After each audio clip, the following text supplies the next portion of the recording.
Chat. Did I do this right? And welcome back, everybody. This is Louis Leinhart again from Truth Defenders, Open Air Preaching, and Apologetics Ministry. And again, I'm here with your brother in Christ, Eric, and we're going to tackle what we were going to tackle last week. So welcome back, everyone. If you were hoping to see this presentation last week, I apologize. We did get into a bit of a lengthy discussion on other things, which is fine. And tonight's stream, wherever you may be, is on the 101 clear contradictions in the Bible, according to Shabir Ally. Now, I don't think we're going to tackle the 101. I did take some notes on his book. Are you sure? Because Andrew Martin just did the calculations for it. If we spend 6 minutes on each of the objections, that's only 606 minutes. That's only like 10 hours. Just 10 hours. We're good. Oh boy. No, see, here's the good thing. Dr. Shabir Ally has already been answered on this by Dr. J. Smith and Alex Crawdry, Toby Jepson, and James Schaefer. They have a blog, Answering Islam blog, where they've answered Shabir Ally's 101 contradictions. I went ahead and downloaded those because I wanted to see their perspective on his contradictions. And apparently they've used the same materials that I was going to appeal to. One of them, the primary source being Gleason Archer's Encyclopedia of Bible Difficulties, which is an excellent work. I couldn't find my hard copy. I think it's in storage. I did check, but I have so much junk in there that I just couldn't find it, and I didn't want to take too much time to look for it. So I do have a PDF file of that book, Encyclopedia of Bible Difficulties by Gleason Archer. Excellent work. And along with that, I also have another book, which I did find the hard copy of, which is Hard Sayings of the Bible. And this is a work done by Kaiser, Davis, Bruce, and Brock, which is, you'll see their full names in the introduction when you open the book up. So they also tackle hard sayings of the Bible, what some would call contradictions, seeming contradictions, apparent contradictions, difficult passages. And so both of those books together, I think, do a fantastic job. They don't always agree on how to answer certain questions because the Bible is 66 books, 40 different authors. I'm sure everyone's heard this mantra, basically. 66 books, 40 authors, 1,500-year time span, 3 different continents, 3 different languages, such and so forth. And so to take that much material and harmonize it or find the harmony in it, which is there, is difficult, being, almost 2,000 years removed from the time of the events. And so there are times that things have to do with culture, with language, with just the manner of speaking at the time, with just nuances. If I say, it's hot as Hades in here, I just mean it's really hot and it is a little bit warm. I've got a fan going, so if that gets noisy, let me know. If I say I'm cold as ice, am I really the temperature of ice? No, unless you're up in the Himalayas somewhere, then you'll turn into an ice cube. But it's matters of speech. And so these nuances can be lost. But when we dig further and we find multiple sources that deal with it, for instance, let's say we have a document. And I did say welcome, everybody, right? So I'm kind of running around with my head cut off. I just came in, and that's why I'm late, folks. So I apologize. So let's say I have a document, and it makes certain statements, certain claims, and some things are not known to our culture, and they're unique to this document. Well, now we have a problem of trying to interpret the author's meaning and intent and how he wanted the reader to understand what he's trying to communicate. So, but then let's say I find a different author that wrote a similar book or writing at the same time period, same general area. So you would think they have the same culture, the same language, the same phrases, the same nuances in their terminology, in their language. And you find that same style of writing in here, similar words. And now you have a different context in which that's being used. Now that helps out. Now you're saying, oh, wow. So they're both using it in this way. And they seem to overlap in how they use this word or this phrase, or about what they mean by a certain thing that they're mentioning. Then we find the third document. And again, we find this thing that we're examining in this document. Well, now we have a third testimony, and that helps us out. And so we've been able to do that with early writings concerning the biblical times, be they engravings in stone, parchment, historians later on that had a closer understanding to the times and the peoples, like Josephus, for instance. There's a recent author that just came out with a book. Anthony Rogers mentioned it, dealing with Josephus and Josephus's mention of Christ and how he believes it is an authentic narration and not an interpolation that came later by the Christians, because this has been the common thing in attacking the statements of Josephus concerning the Christ, if it be lawful to call him a man, or he was worshipped as a god. And so this is a testimony of the early times prior to the Council of Nicaea, prior to any of these times and events when people say that the deification of Christ developed through pagan influence. So this predates that and puts the testimony of an actual historian, a very well-respected historian, testifying to the fact that Jesus was in fact crucified and worshipped as deity. And so, well, I mean, real quick, I could hear someone saying an objection, saying, well, of course he did. After all, he was Christian, right? Oh, that's a funny thing. No, he happened to be quite the contrary. He was Jewish, a Jewish historian. And so he had no reason to do anything favorable to Christianity. And in fact, the author has 2 videos up where he does an interview about his book and mentions how it's actually not as favorable in content or context as we think it is. Like, those who want to take it away from Josephus want to say, oh, it's so favorable to the Christians, when in fact it's not. Now, I haven't read the book. I did download the PDF file of the book, but I want to get my hands on a hard copy.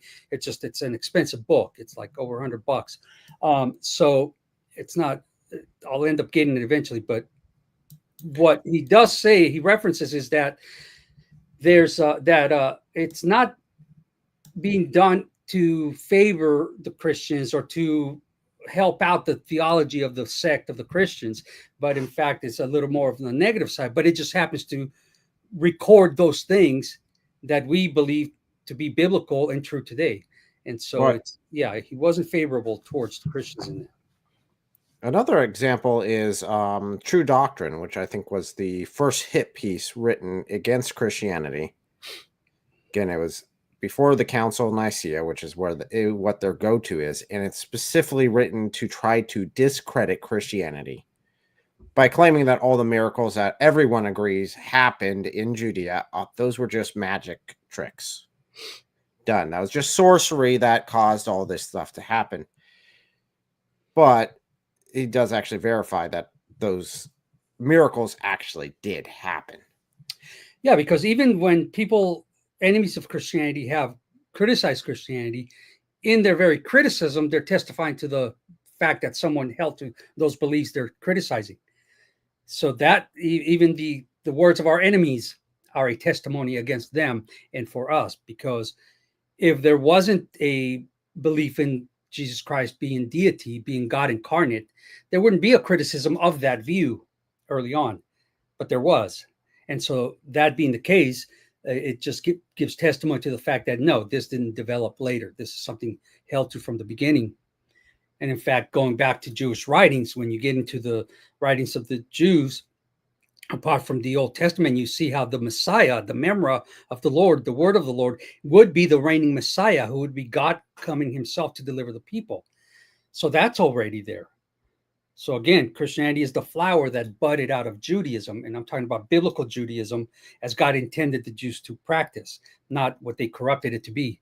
So when we look at true, proper Judaism, the religion that God gave the Jews in His Word, and how they should have practiced it, that was what gave birth to Christianity. The fulfillment of those promises, the fulfillment of those shadows that were there to lead us and point us to the time and the events of the New Testament. And so that's the beauty of that. It's that everything God has orchestrated to point back to the truth of His revelations, of His Son coming incarnate. And so there's nothing that the atheists, the agnostics, the free thinkers, or know-it-alls can do to discredit the Christian faith, because in doing so, they're shooting themselves in the foot. And so that's an awesome thing that's unique about Christianity, for sure. So I think last time when we were attempting this, we did, I did send you some files, right? Are we able to get those? They're still actually here. If you go to slides and PDFs, you should see all the options that you've already uploaded. What am I looking at? Go to share. Oh. Slides and PDFs. Share, you should see quite a few of them there. Share or present? Present. Okay. Slides and PDFs. Oh, how cool is that? Okay, so let's look at, let's see. What do we look at? Original Quran. We can remove the, let's see, the Birmingham. We didn't, those from last time. So I don't think any of those apply. Those are okay. I think you might have different ones than I do, because I have this one here. Oh, how'd you get that? Okay.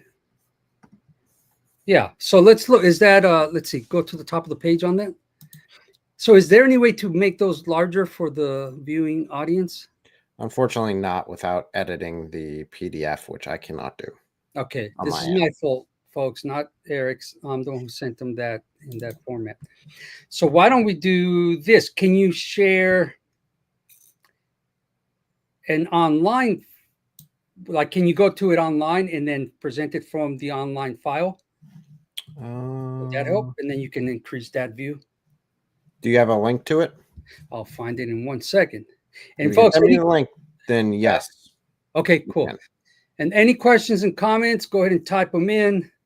And we're going to keep people out of the studio for now, so that we do actually get at least started on this. So, because last time it just took us way too far. So let's do this. What is the, let's see, cleared. 101 cleared up.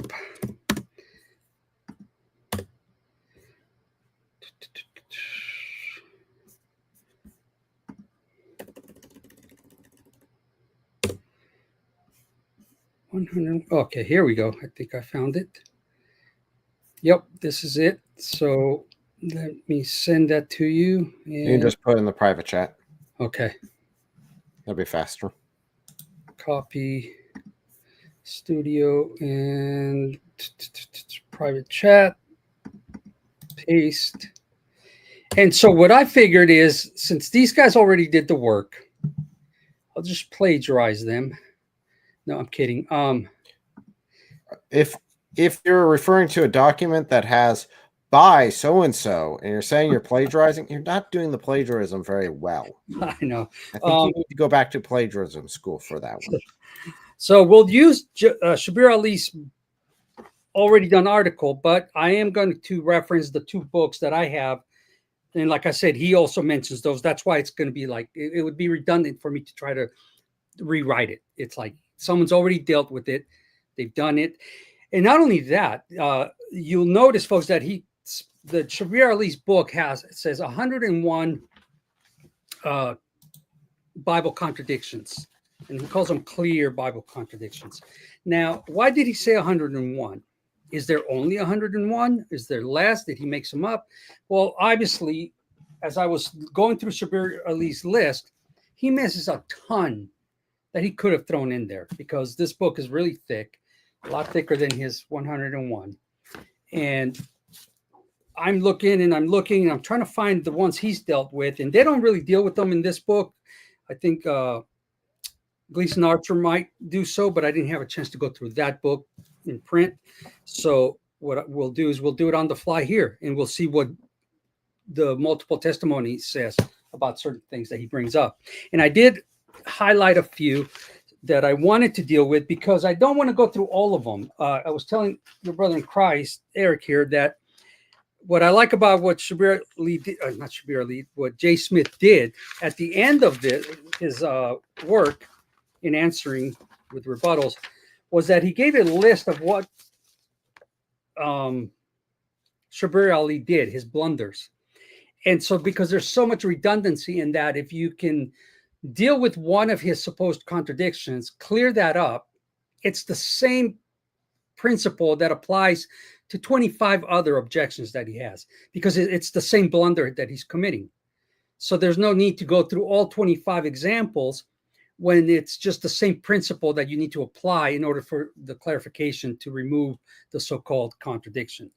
And so here's what he did list. I'll put those there just briefly. And now I'll read them off for you. That's just so you can screenshot. And you can look up this article online for yourselves and download it, print it out, carry it with you, learn a few of the ones that you know that Muslims typically use. And that's what I was doing as I was reading through this. And I read it twice. So I read Shabir Ally's objections, and then I read the rebuttals 2 times over. So that's 100, that's 200 times, 200 things that I read. Now, I've done it before. Like I said, I've read these books, the one by Gleason Archer, and you can see my highlights in there, and the one by Kaiser and Davis. So it's not like I'm new to the thing of the accusation of contradictions in the Bible. This is something I personally was studying very early on, because as I was reading the Bible, the Quran, the Bhagavad Gita, Book of the Dead, and so forth, Book of Mormon, I wanted to test all of these things out. And so I was hearing all of the things being thrown out against the Bible, and it caused me to go research it. And then when I ran across works like this, or the atheist pages that have the 101 contradictions from an atheist perspective, I looked at those, I examined those, then I went to find anybody that had actually answered these things. That's when I found these other writings. And it doesn't mean that you will agree with every point that's being used to explain something. Maybe you'll be like unsatisfied. And there's nothing wrong with that. That's perfectly fine. But have a good reason for saying, I don't agree with that explanation. Don't just say it doesn't make sense to me, or I don't like it, or, have an actual attempt to have a scholarly rebuttal to it. Not that we are all scholars or scholars at all, but you don't just dismiss something offhand and think that you've rebutted actual scholars. So this is what we need to understand. When these men have given their responses, is because they've gone to the language, the culture, the context, the syntax, the archaeology. They've dug deep. They've looked at everything that's available for us to dig up and get a proper answer to clear things up. And unless you've taken the time to look at what they've presented and given a good rebuttal to it, don't just dismiss it. It's foolhardy to do that. It's like nobody will take you serious at that point. So this is what we see with Shabir Ally. It's apparent that he never took the time to really examine these so-called contradictions himself. Had he done so, he wouldn't have had this list, because as you're going to see, the answers are there. The clarification is there. And let's say we don't answer all 100 of his supposed contradictions. Does that mean there's no answer to them? No, because what we need to look at is this. Let's look at the Quran, for instance. Anthony Rogers did a video on the failures of Allah in his revelations with the Quran. Exactly.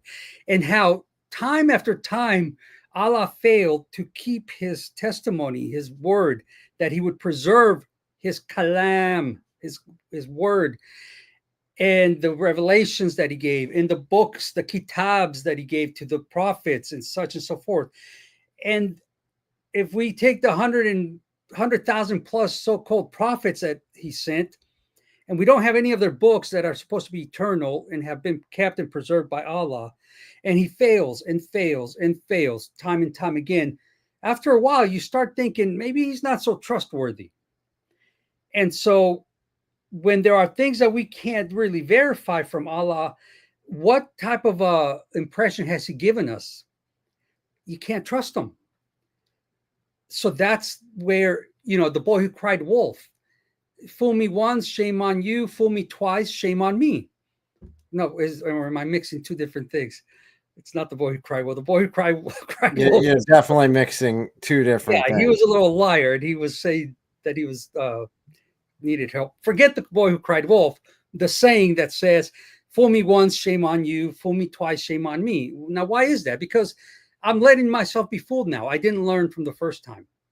So with Allah, if you're fooled by Islam, shame on you, because he's given you enough of a reason to show that he has no credibility. The reverse is with the Bible. Time and time again, we've seen the Bible vindicated through archaeology, through history, through documents, just through further inquiry. So over and over and over again, anytime there has ever been a question of reliability, of trustworthiness, of accuracy within the Bible, and further information has come to light, guess what? The Bible has been right every single time. And so what impression has the Bible given us? It's reliable. It's trustworthy. So sometimes this is where biblical faith is: trust because of the evidences. We don't have blind faith. The Greek word pistis for faith is not a blind faith. We're not leaping into the dark and hoping we get there. It's because of what God has revealed, the testimony he's left us in history, that we can trust him in things that we can't verify, that we have no grasp on. And so then what you're saying is that the concept of don't say you believe, just submit. Say you submit is something that is purely within Islam itself, not within the Bible. Right. Yeah. Islam is a blind faith. Islam just tells you just submit. And it's a really wild thing, because either way, you're really making yourself vulnerable. Your neck is being exposed. Whenever you bow down to something, to someone, you're really exposing the back of your neck. And either you do it willingly, Islam says, with willing submission, contradiction, or your head rolls. So that's the problem with Islam. With Christianity, God says, come and see and taste and see that I am good. God says, test me and see if I have not spoken these things. So the God of the Bible says to test him, examine him, question him, not arrogantly, not as if you know more or better than he does, but he's not afraid of scrutiny. He's not afraid of you looking at what he has prophesied and then looking down through history and seeing that he's fulfilled his word. In fact, that's why the Hebrews, the Jews, were called to have songs and to remember things through song. It reminded them of the awesome works of God in past times, how they crossed the Red Sea. He parted the sea. He delivered them from bondage. He provided for them food and the manna in the wilderness. All these things God kept and did and fulfilled. And we look back to those things and we see that the faithfulness of God will carry us through every time. And so we step forward into the unknown sometimes with the assurance of faith, meaning because he's been trustworthy and faithful, we can step forward now and not have any doubt that he will not be there for us to catch us. So that's the type of faith the Bible calls us to. Islam is blind faith. These other religions are blind faith. They have no foundation upon which they're standing. They have nothing to look back to, no reason to trust Allah, no reason to trust any of their gods and goddesses. They've never proven themselves to be faithful. So what are they trusting in? That's blind faith. Christianity is not blind faith. And so we're not afraid of the 101 so-called contradictions. We're like, cool, let's take a look at them. It's only going to help me learn my God, his word, and trust in him even more, because once you see that everything they can throw at us, not, I mean, our faith, it doesn't stick. It has no substance. And so we can walk forward with confidence. And so now I'm going to go to the end, and then we'll move forward to the front, because I do like I said, what Shabir Ally did here. And at the end of the section 4 of these rebuttals, actually, can you pull up section 4? I hope all 4 sections are in that one document. That'd be good. That's what I was looking for. I got 9, whatever they refer to as 9. That's question number 9, or objection number 9. It might be in parts. So let's see. Biblical contradictions. Okay, you're moving faster than I can read. I don't know how you're doing that, but no, like if you go all the way down past the last question on that article. Okay, stop there. 7th, let's see. The payback, 101 clear. Okay, part 2. So go to part 2, then from part 2, go to part 3, and from part 3, go all the way to part 4. So I'll work on it. Okay, so this is how you do it, folks. You got to sit on your chair, get in front of the computer, and go through these things. This is what I've had to do. This is what Eric will have to do when he's doing his programs and doing his studies. It's just part of how we go about it. And it's actually good. People can see how sometimes other people study or look into things. It's not just, here's my main objection with people is, and it's clear to see when you know the material and you're familiar with other people's material, or other people and what they present, you can pick up just how much they've actually put into their study. And it's unfortunate that too often I can see that people have maybe listened to another YouTuber, watched a video on the subject, but they themselves didn't go and look into it. And that's fine. Not everybody's called to do in-depth studies, but try to make it a habit. Get the info from someone, and then go further than what you've received from somebody else. Test them out. I want to make sure that I agree with Shabir Ally's objections. And if I don't, I want to know why I don't. And there are some points in which I would say, I don't think here, I'll show you one example, in fact. Not to be critical of him. He's done the work that I haven't, which is to go through. You said Shabir Ally is what who you're referring to. No, I'm actually referring to Jay Smith. Jay Smith. Okay. Yeah. Because like I said, we don't always agree on everything, but where was it? It was his conclusion, basically, on one point. Maybe I'll get to it. Maybe I won't. There's a lot of material here.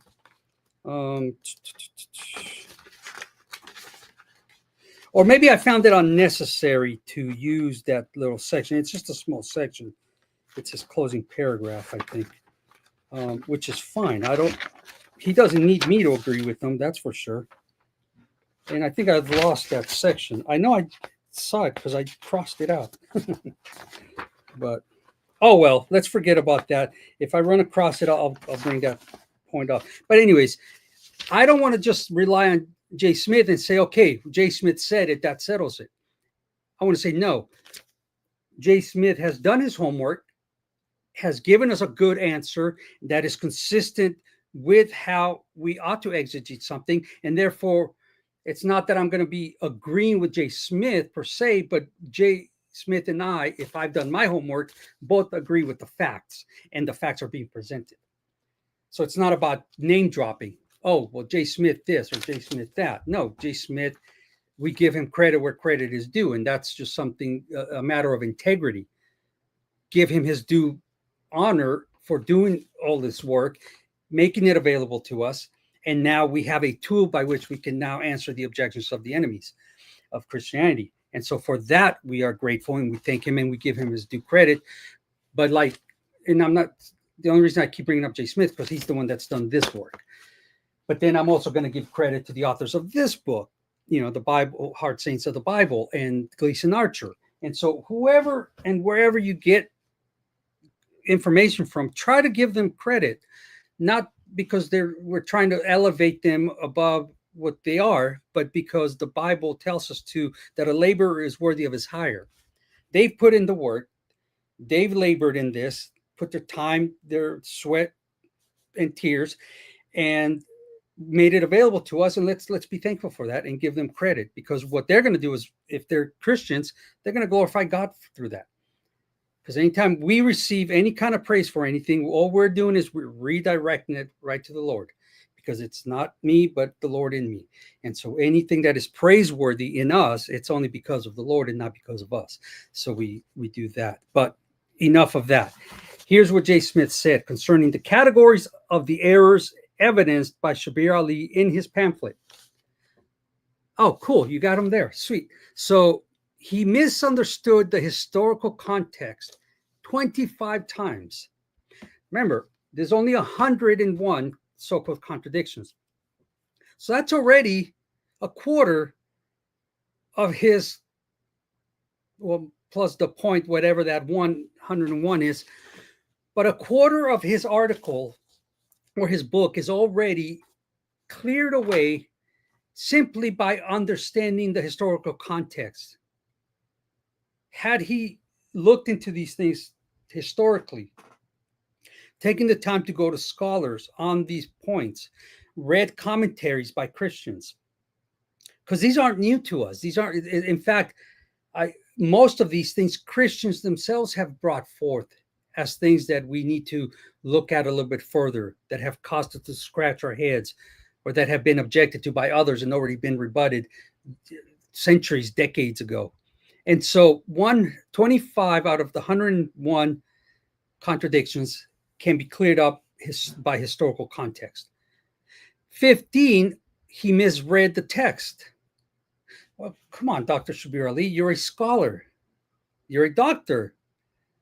And 15 times in these, his error was that he misread the text. So how careful was he in the reading? 13 times he misunderstood the Hebrew usage. So I don't know that he reads Hebrew. I don't think he does. I don't know how well his Greek is. But here, 13 times, it's a matter of, had he known the Hebrew language or gone to a dictionary, a lexicon, a commentary that's from a Greek or Hebrew scholar, and exegeted that passage accurately, 13 of these 101 things would have not made it into the book. Another 13 times, the texts are compatible with a little thought. In other words, it would be a seeming contradiction. So just thinking things through a little bit would have cleared up that apparent contradiction. He just didn't think it through well enough. And this is what seems to be the case from Dr. J. Smith and his co-authors on the rebuttals. He just didn't put enough thought into it, which is shameful. Again, this is a scholar. This is somebody who's laying his eternity on the line here and thinking that these are reasons for him to object to Christianity, to reject the Bible. 12 times he misunderstood the author's intent. So again, remember, the author is trying to communicate something. How do we get the meaning of the author's mind and intent for us to receive what he intended us to receive accurately? Well, we're going to have to deal with context, the style, what's being mentioned, who's he writing to, what are the times, what are the influences. There's a whole plethora of things that need to be examined in order for us to understand the content or context of the writer. And this is where the scholars take into account other writings from other people to say, okay, well, Paul is using this one word here. We don't see it too regularly anywhere, but we have seen that another author has used it somewhere, and this is how he used it and how he meant it. And then we see it somewhere else, and then we can see, oh, so then it's pretty obvious that this is how Paul would have used it. Otherwise, he's standing out of the culture. There's some, and it wouldn't make sense that he's writing to a specific audience in such a way that they don't have a clue what he means. It's not very typical that somebody would do that. You know, if I started right here and then all of a sudden, let's say my audience is English speaking, and then de repente empiezo a hablar en español. You're gonna be like, what was that? Well, my assumption there would be that some of you would understand Spanish, or I'm just the nimnu and I just threw that out there, not caring if any of you understood it or not. Almost like a lot of Muslims do, definitely their scholars who are trying to sound smart whenever they just throw out Arabic that no one in the audience understands, but it makes them sound cool. Makes them sound cool. Yeah. So that's the thing. If I all of us, and we do see that. Notice there are times where you'll find some Hebrew within the Greek, some Aramaic. You'll see the phrases that apply, but you got to remember, would the audience have made sense out of it? Would it make sense for the reader at the time, the immediate audience? And absolutely, they would have. Now, there are times where he explains things. The writers of the Bible do explain things. And they give us insights into why they made this reference or mentioned this person or likened somebody to somebody else, because you might know the other person that they're likening them to. And now that gives you a better picture of this person. And so all of that starts filling out the picture. So Shabir Ally apparently didn't want to take the time to do that, to examine what the author meant by certain things. Had he done that, he would have had 12 less things on his list again. Then 9 times, these were merely copyist errors, something we as Christians do not shy away from. The manuscripts, here's an awesome book I've recommended before, The Journey from Text to Translation. Excellent, excellent book. It might need to be updated. I read this, oh my goodness, a long time ago. Let me see what the copyright on this is 2000. Yeah. Corrected, printed December 2000. And that is so 25 years. Now, I actually haven't looked to see if they've updated the book. Paul D. Wegner. And it is an excellent book, the history of the Bible from its revelation to its modern form that we have today. How did we get the Bible? Sorry, Catholics. Sorry, Eastern Orthodox, but you guys didn't give us the Bible. God gave us the Bible. And this book will show you that, how it's not in what we would call, and I think I mentioned this before, an accident of history. And by that, we're just saying it was God sovereignly orchestrating it, in that no one took it upon themselves to come up with the Bible, invent a Bible, put together a Bible, and then declare it the word of God. No, God gave us his word. He declared it to be what it is. We recognized what God had done, and we simply received it. That is how we got our Bible. So that's an excellent book. And so this gives us and we do recognize that the copies of the original, what's called original autographs, that's a reference to the original writings. Those were taken and copies were made of those. We don't apply infallibility and inerrancy to the copies of the original autographs. We just don't do that.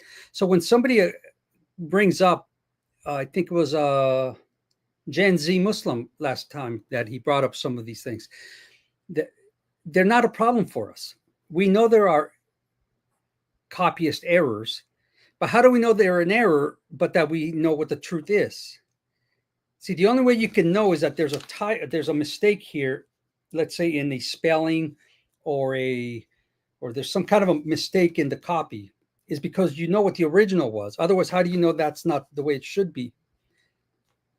Excuse me. And that's what we do. Sometimes it's a little mark, a diacritical mark. It's an accent mark. Sometimes it's a dot. Sometimes, the aleph the jot in the tittle, the little dotting of the I's or the crossing of a T. It can be something so small like that a guy working on now think about this, and you'll get that from this book, The Journey from Text to Translation. And I used to do that. I used to read by candlelight. It's a great thing. It's good for your eyes, and for my eyes anyways, I enjoyed it. And it's just, it calms you, it relaxes. And I used to read my Bible by candlelight. I had a really cool candle, and I would light it and just sit there and read the Bible. But can you imagine doing that for 8, 10, 12 hours in a terrible conditions? You're hunched over and you're copying every letter, you're copying every word, making the manuscripts, and back then, I don't know, I don't think they had these. Try it without these, and your eyes are going bad. They did not. Yeah, and lack of sleep, not the best nutrition, not the best conditions. So these copies, although they were skilled, they didn't have the best conditions in which to work with. And so mistakes were made, but we can see those because of the plethora of manuscripts. The abundance of manuscripts help us to get these things and clarify them. And then it also helps us to identify which copies belong to a certain family. If I made an error in this copy and then I sent it over to the next guy, they made a copy and they just transferred over my error, and we find their manuscript, well, we can trace it to this original one that has the original error. And then we can see that earlier copies don't have that. And therefore, we have to say this would be the original reading because this little error or this little other nuance came later. And that's how we would determine, or these are critics. They find you. Okay. Yeah. So if you screwed up, monks, they will find you. They will realize that it was you who put that extra little dot in there. I have some special skills, and I will find you. And so that's how we find these things out. So copyist errors are not a problem for us. They might be for Shabir Ally, and here's where they shoot themselves in the foot. If a copyist error is a problem for Shabir Ally and the Muslims, well, then what happens when we find copyist errors in the Quranic manuscripts?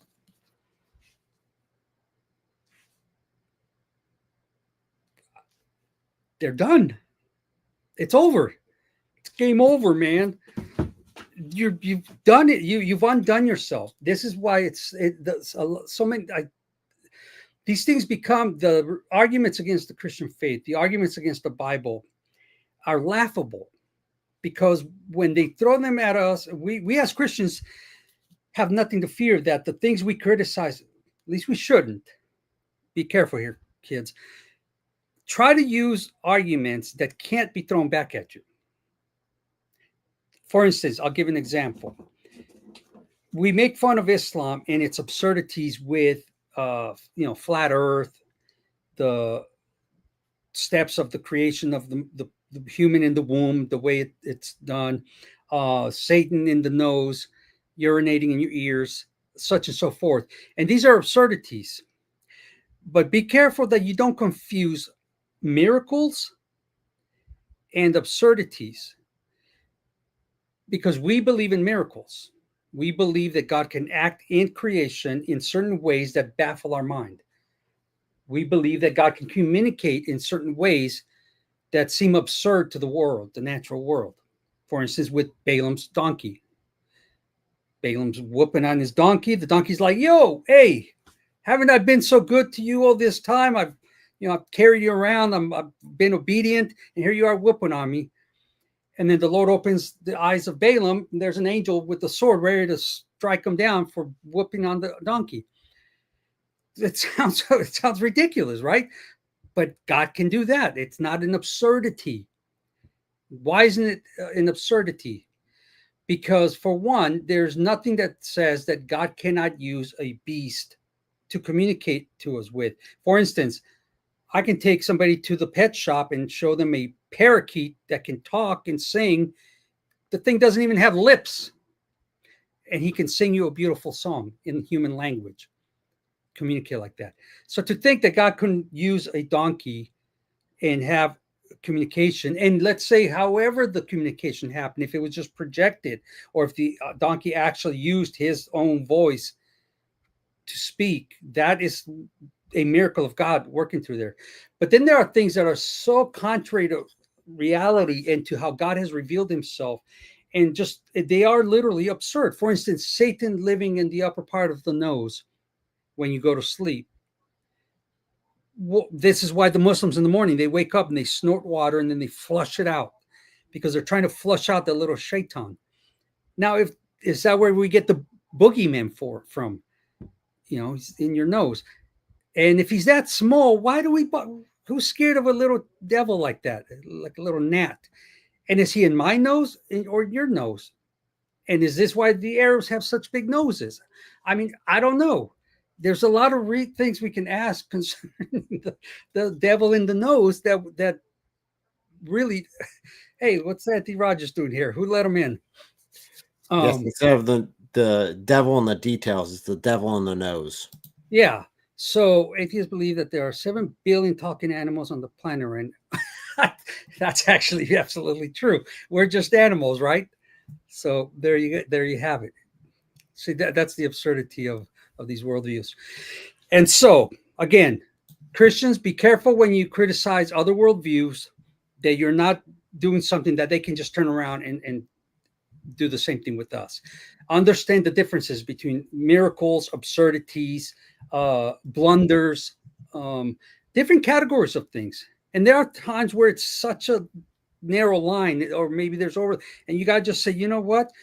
I'm not going to criticize this person, this view on that, because then I would have to say there's a problem with some of the narratives I believe in. But we start with the presupposition that we believe in miracles. We believe in things that are impossible with man, but possible with God. We believe in a God who has spoken the universe into existence. So there is nothing beyond God. But God is a logical God. He's a rational God. He's a consistent God, and he governs the universe with order. He's a mathematician. And so we don't have to worry that God has given us things that are embarrassing to him. There is no embarrassment.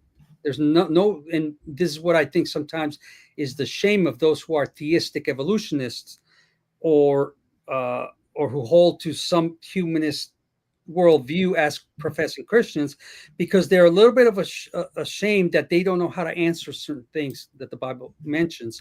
And they think that the academics in the universities have good ground to stand on. And so rather than feeling ashamed and being unscientific, they side with the enemy, and then they try to rationalize God away in his works. And that's too bad, because there's too many of those out there. So anyways, that was on the 9 points that can be removed from the 101. He misunderstood how God works in history 6 times. Again, just a historical inquiry would have cleared up 6 more issues. 4 times he misunderstood the Greek usage. I learned Koine Greek.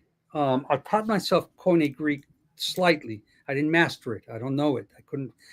I can read through it a little bit. I can phonetically go through it, and very difficult. I have a very difficult time trying to interpret it. So I learned the alphabet. I learned how to read it. I actually, if you've ever gone to the Blue Letter Bible and you click on the pronunciation of the words and you hear Strong's G 528. Well, that's Justin Alfred. I took Greek under Justin Alfred, a basic Greek class. And so he's the voice of the Blue Letter Bible.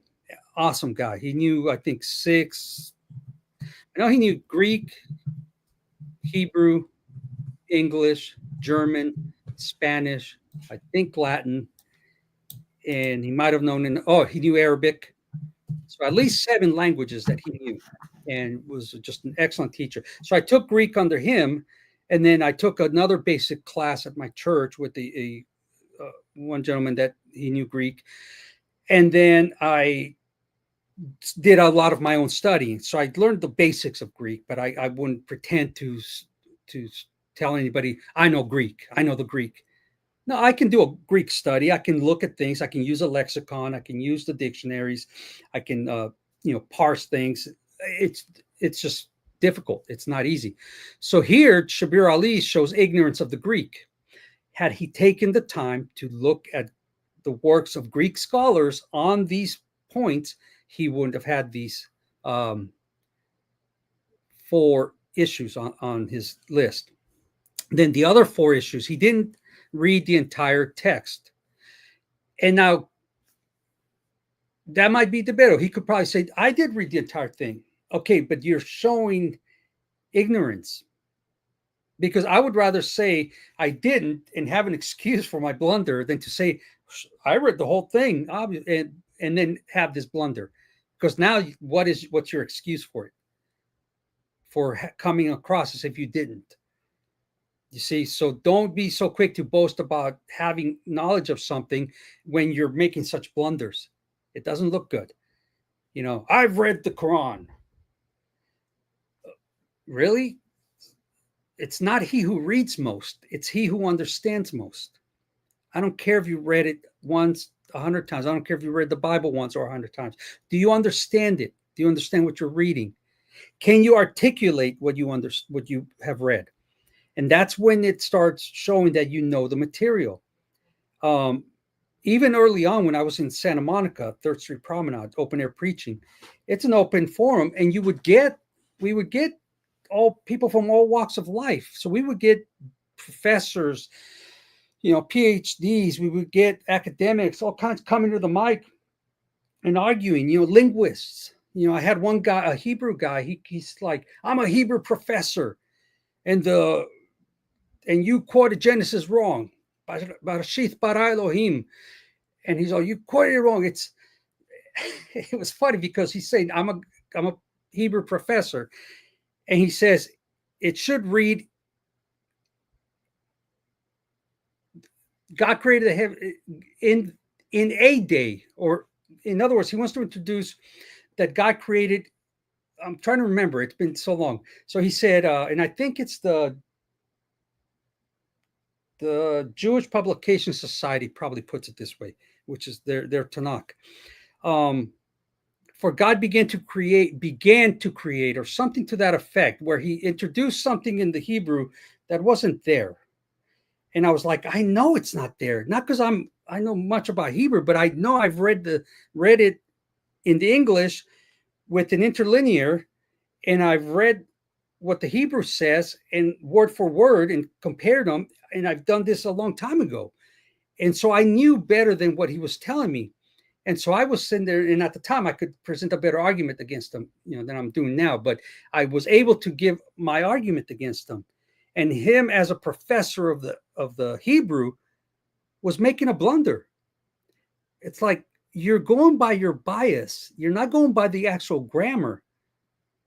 You have been taught a certain way to read it a certain way and interpret it a certain way that you've now blinded yourself to the grammar.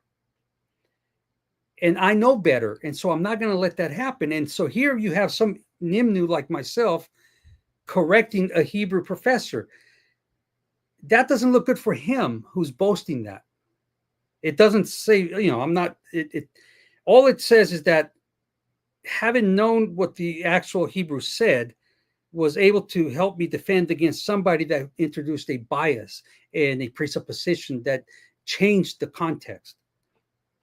And so this is why, if you're going to boast, if you're going to present yourself as someone who has knowledge on something, then make sure you do.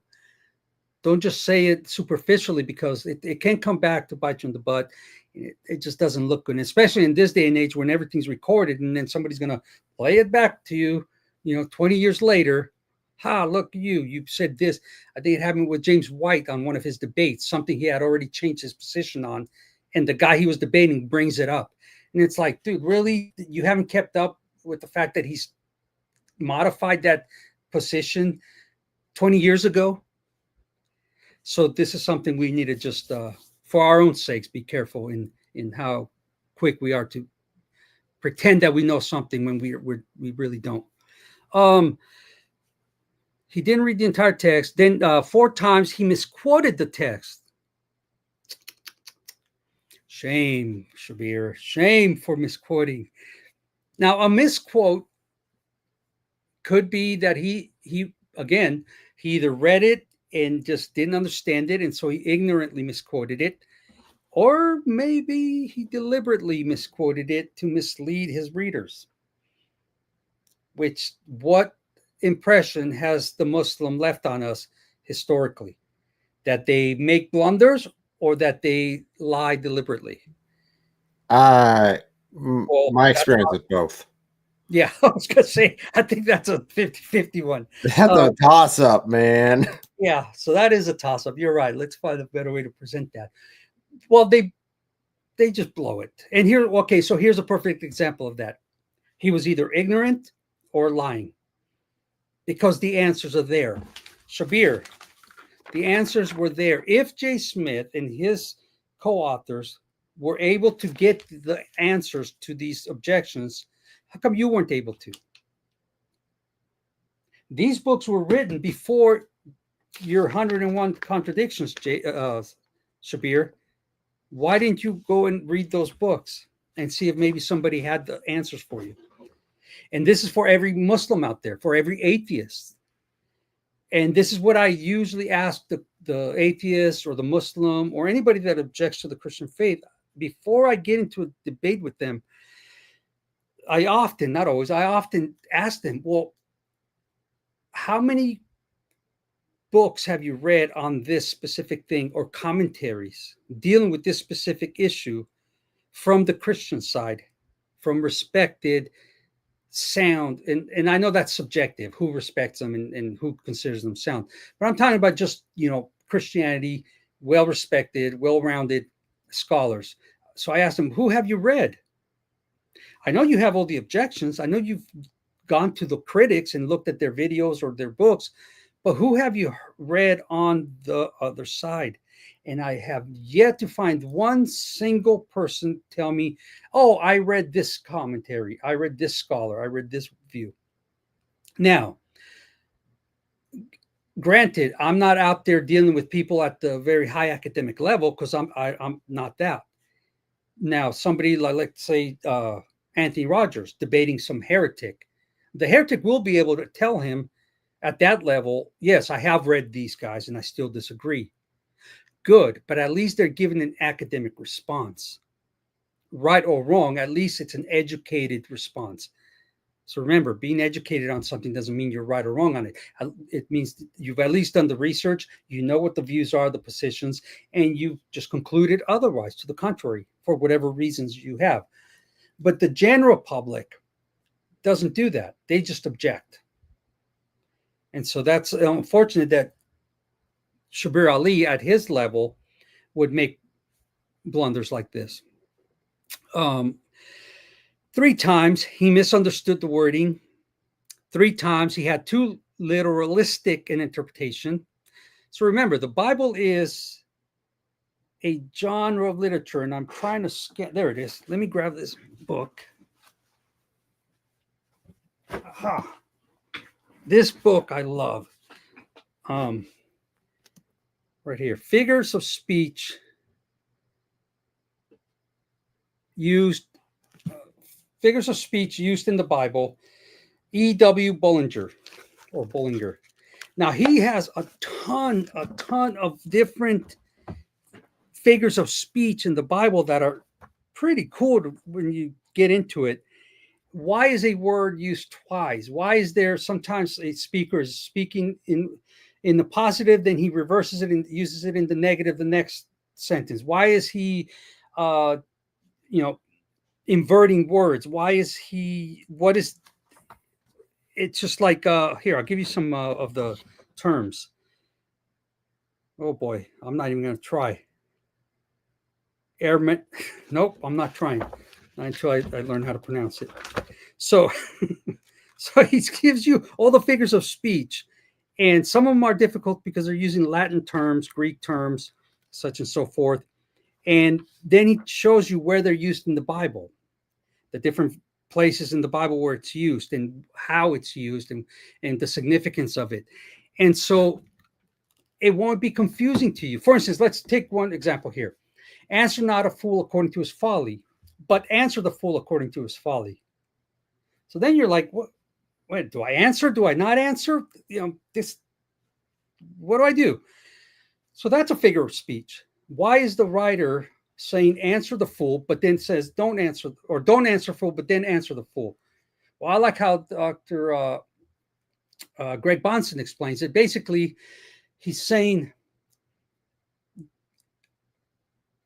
don't answer a fool according to his folly, meaning don't answer a fool foolishly. The way they're asking, the way they're inquiring, the way they are arguing with you, they're doing it in such foolishness. So don't answer him likewise foolishly, but answer him in such a way, not only that you refute him, but that you educate him. So answer not a fool according to his folly, but answer the fool according to his folly. So don't answer him foolishly in the same way he's questioning. Answer him in such a way that you refute and you educate. So that's basically what that means. And that's a figure of speech. Somebody that doesn't understand that would be confused by that. Well, do I answer him or do I not answer him? And so that's the kind of stuff that this book will show you. And it's really amazing, and it's thick and it's very exhaustive. And what I like to do is I'll go through and I'll just kind of browse and I'll find one that interests me. I'll read it, and then I'll go to my Bible and I'll mark it down and the name of it. And then I'll try to familiarize myself with it so that when I run across it, I know what that means. I know how to use it. And it's good to impress people at parties with. You sound sophisticated.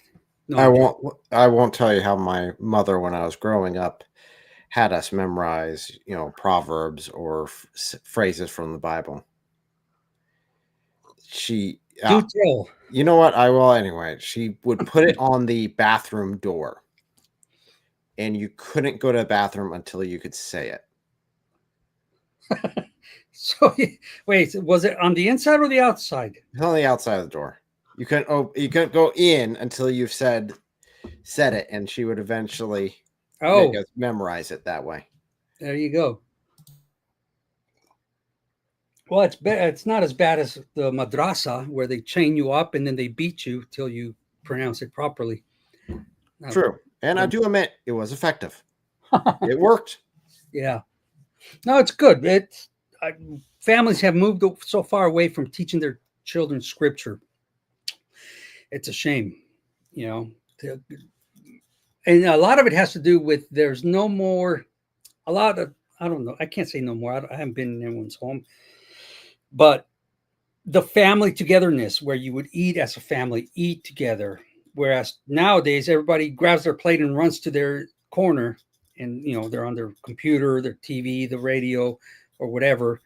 But they don't eat as family anymore. And this was the problem with the spawning ground of the Colts. They moved away from the farms. They moved to the city. That wholesome environment of being raised in one town, one family, one community, everybody knit together, everybody working on the farm together, everybody knowing each other. All of that gets lost, and then it's just a rat race. And so none of that stays anymore. And so that being accountable and knowing the pastor knows you grew up with them. It's like, that doesn't happen much anymore. You would have the good old churches where the pastor would baptize an entire generation, the son, the grandson, the great-grand. It would just be like, yeah, I baptized that whole family. Or now it's like, oh, you're new to the church. Oh, you're new. Oh, I haven't met you before. And it's like, or then what happened to, Sister Sledge? She doesn't come around anymore. And it's like, well, that's the world we're living in today. And so good for your grandma. Or was it your mom? Was it? It was my mom. Your mom. Good for her. You needed that. So what's the next one? Where are we at? 1. He confused an incident with another. So he must have had a little too much strong tea. We now have discovered an earlier and then there's time at one point where he was reading a manuscript that we discussed manuscripts. Finding earlier manuscripts now clarifies things. And we are, like we discussed before, constantly finding manuscripts. And again, nothing so significant that it makes the news, but there's clarification that happens. And sometimes we don't hear about it till years later because the scholars are, going through it and discussing it and debating the things. And then finally, when they come to some conclusions, hopefully it's not too hasty, they publish the information and then we hear about it. And it's like, yeah, but it was found in the 40s. And now we're finally hearing about it now because they finally were able to conclude this is what it is. This is their opinion on it. And so now here it is. and then there's millions of fragments that are still in need of scrutiny. So yeah, so that's what I like about J. Smith's conclusion here, that he tells you what possibly took place with Shabir Ally. I think it would be summarizes it very easily to read. Yeah, I think it would be a good debate to bring him back to this and have him defend this. Let's get Rogers involved in it. We'll always throw him into the lion's den. I don't want to debate nobody. I'm a man of peace.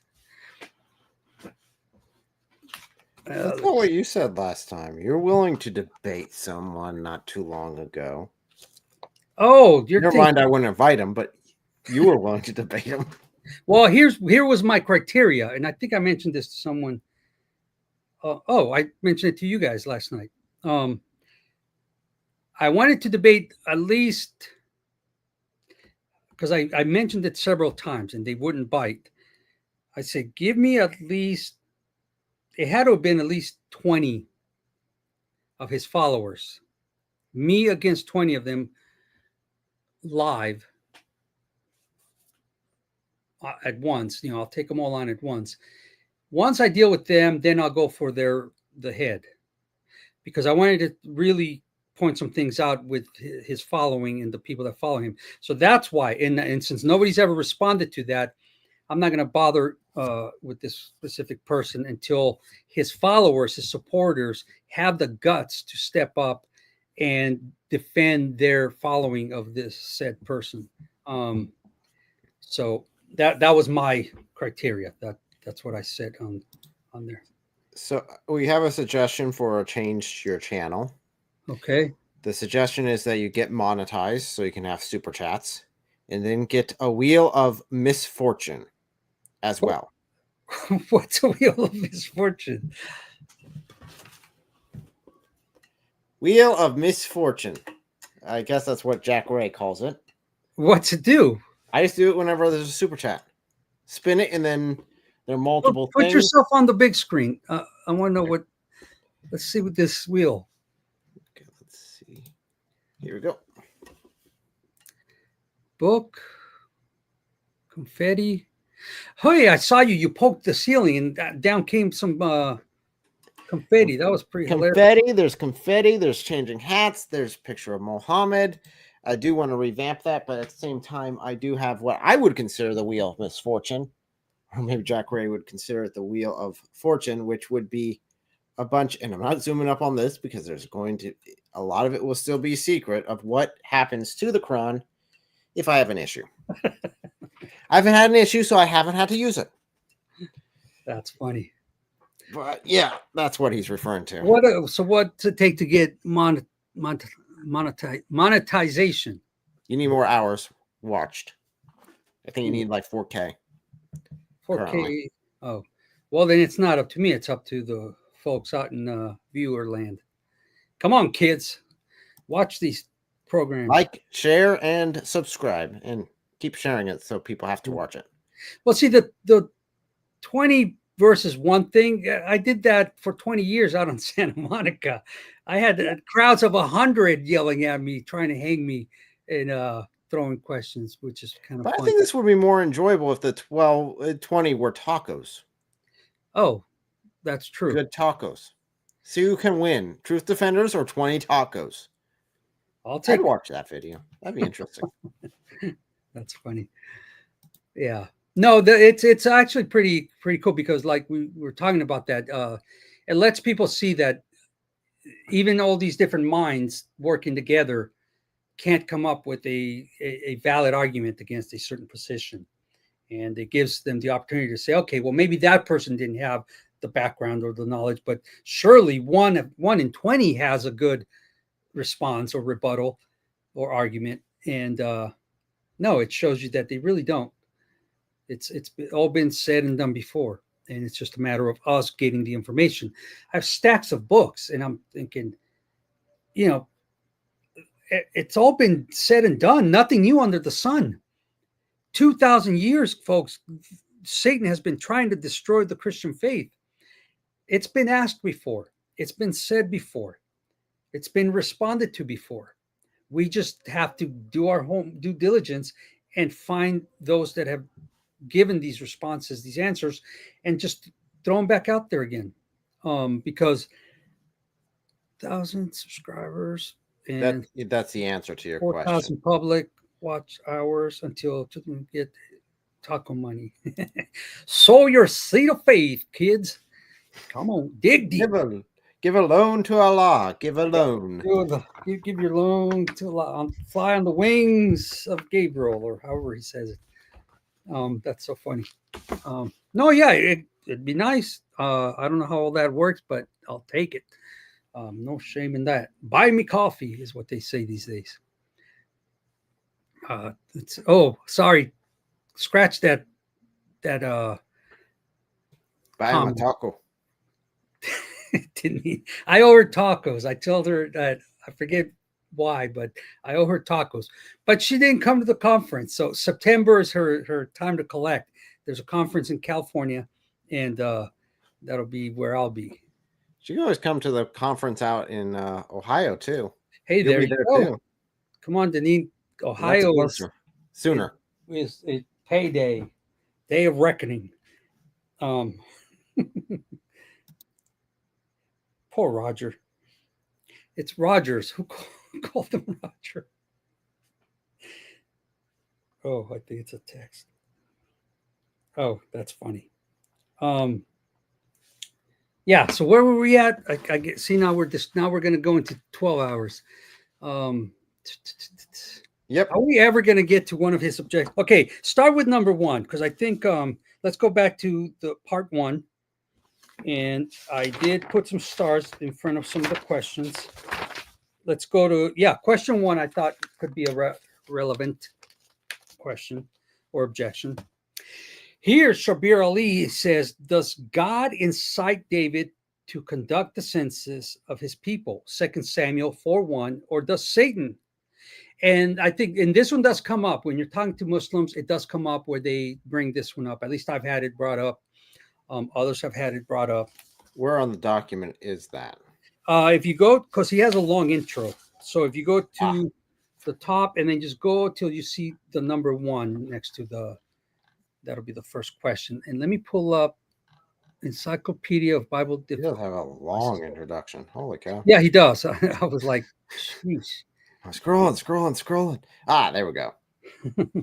So this has to do with 2 Samuel 4. Let's see if it's dealt with. First, 2 Samuel 4. And I'm going to go to, he starts at 5. So Gleason Archer doesn't treat that. That I can see. But let's go with Shabir Ally, what he responded. So this seems an appropriate discrepancy unless, of course, both statements are true. It was towards the end of David's reign, and David was looking back over his brilliant conquest, which had brought the Canaanite, Syrian, and Phoenician kingdoms into the state of vassalage and dependency on Israel. He had an attitude of pride and self-admiration for his achievements and was thinking more in terms of armament and troops than in terms of the mercies of God. So the objection Shabir Ally brings up, or the supposed contradiction, is that it seems that the question is, was it God who caused David to do the census, or was it Satan? And Gen Z's in the house. Hello, Gen Z. I did get your email on sending you more materials. I just been discombobulated, but I'll get you the references to some stuff. So it was the Lord therefore decided that it was time that David be brought to his knees, where he would once again be cast back into the mercy of God.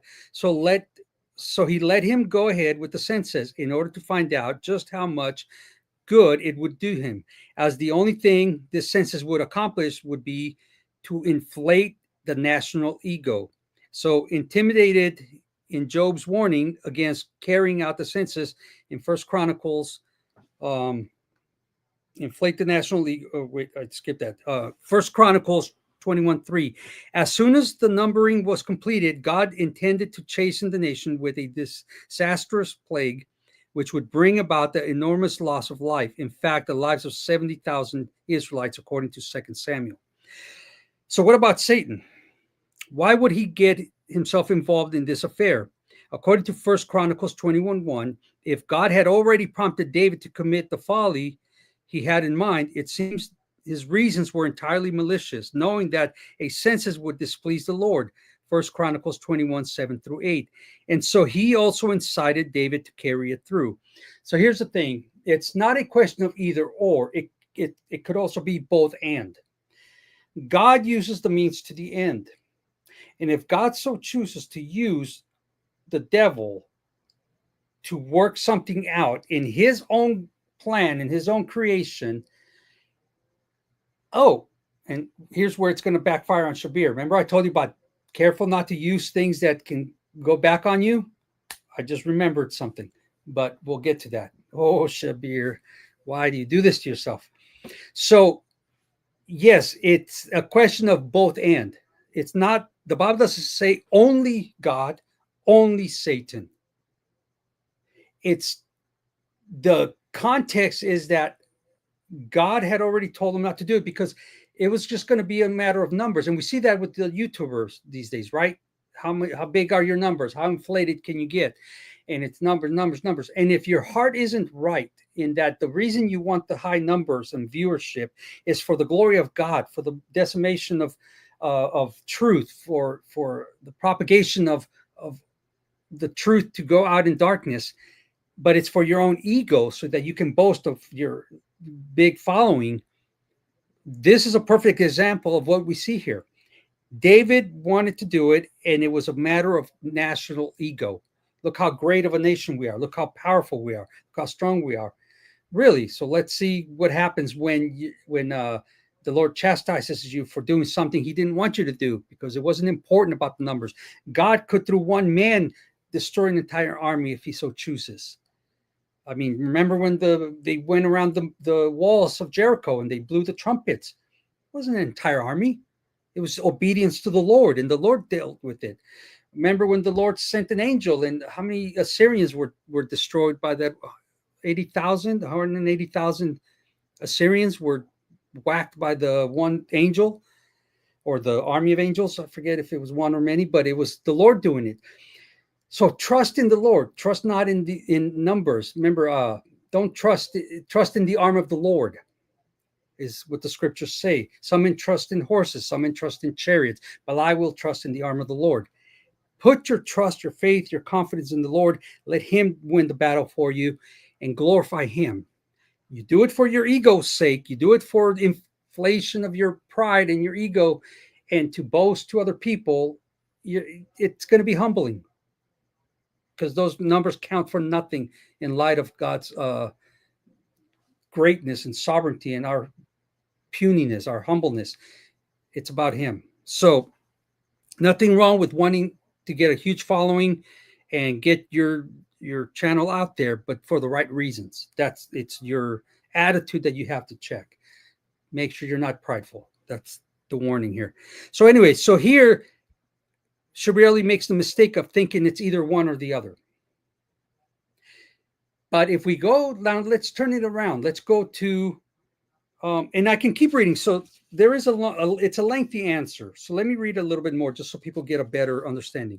So what about Satan? Why would he get himself involved? And I read this already in this affair. According to 1 Chronicles 21:1, if God had already prompted David to commit the folly he had in mind, it seems the reasons were entirely malicious, knowing that the census would displease the Lord. And that's in 1 Chronicles 21:7-8.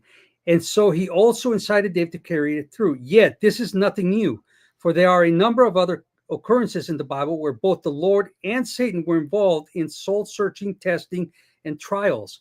So now we see that there's a precedent for it. And this is in like a legal term, a precedent. Precedent is where one case sets the pattern or the example for further equal cases. So it's not like we can just say, oh, see, that's how we want to interpret it, and therefore we can excuse the contradiction. Well, no. If we see a pattern of this, where there are multiple times where this happens, where it's both God and the devil, obviously God being the sovereign overall, then we do have a reason to say that this is the case here. It's not something we're just pulling out of thin air. And knowing that the writers of Scripture put it there, and it's never been erased, we're not ashamed of this being the case.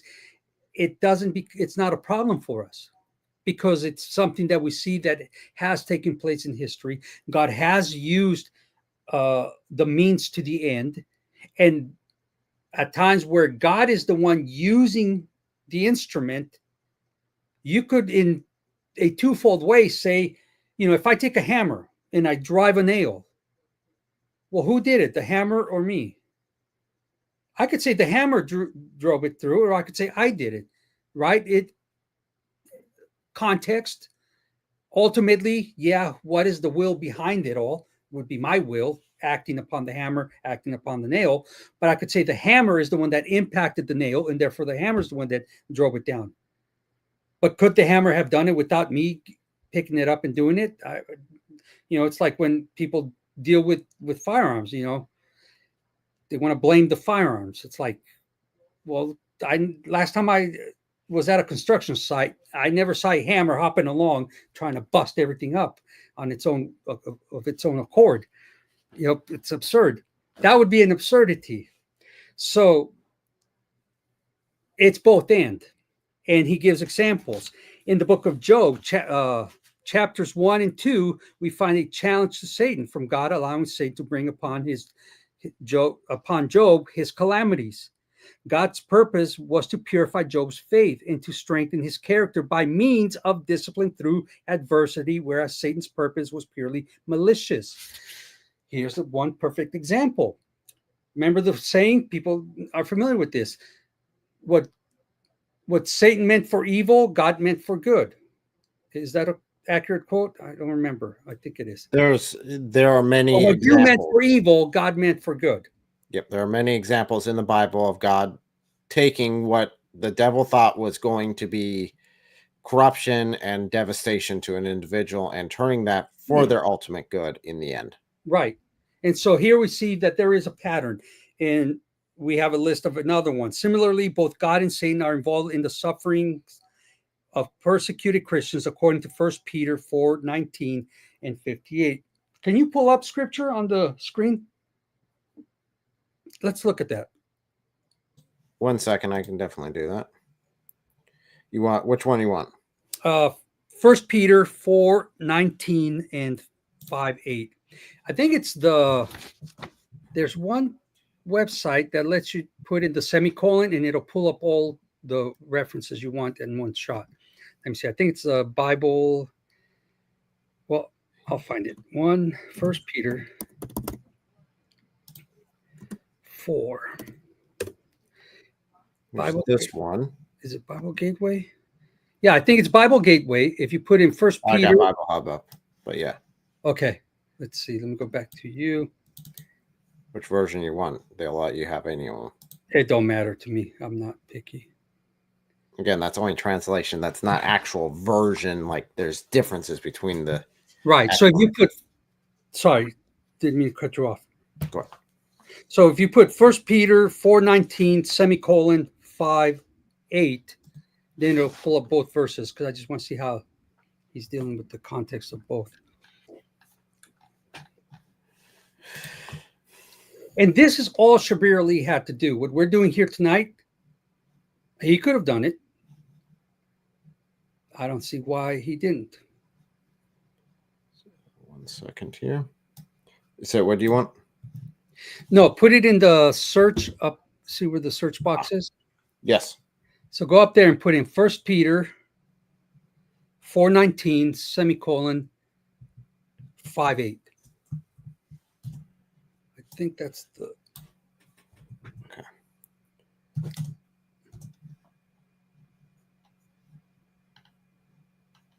So with Bible Hub? No. I was thinking. I thought you were on Bible Gateway. Oh, I was on it. Here, let me send you the link. Doesn't matter.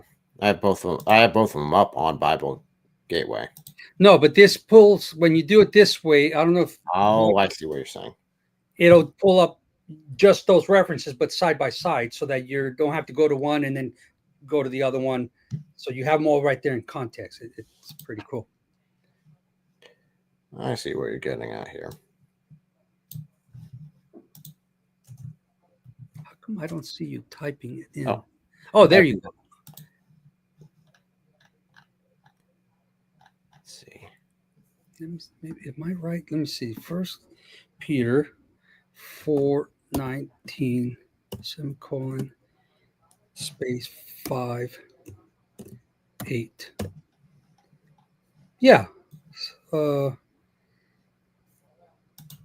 Yeah, that's exactly Bible Gateway. So if you just do it on the search, see the little magnify glass?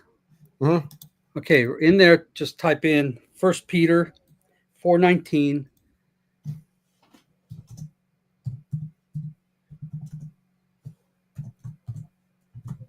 Semicolon.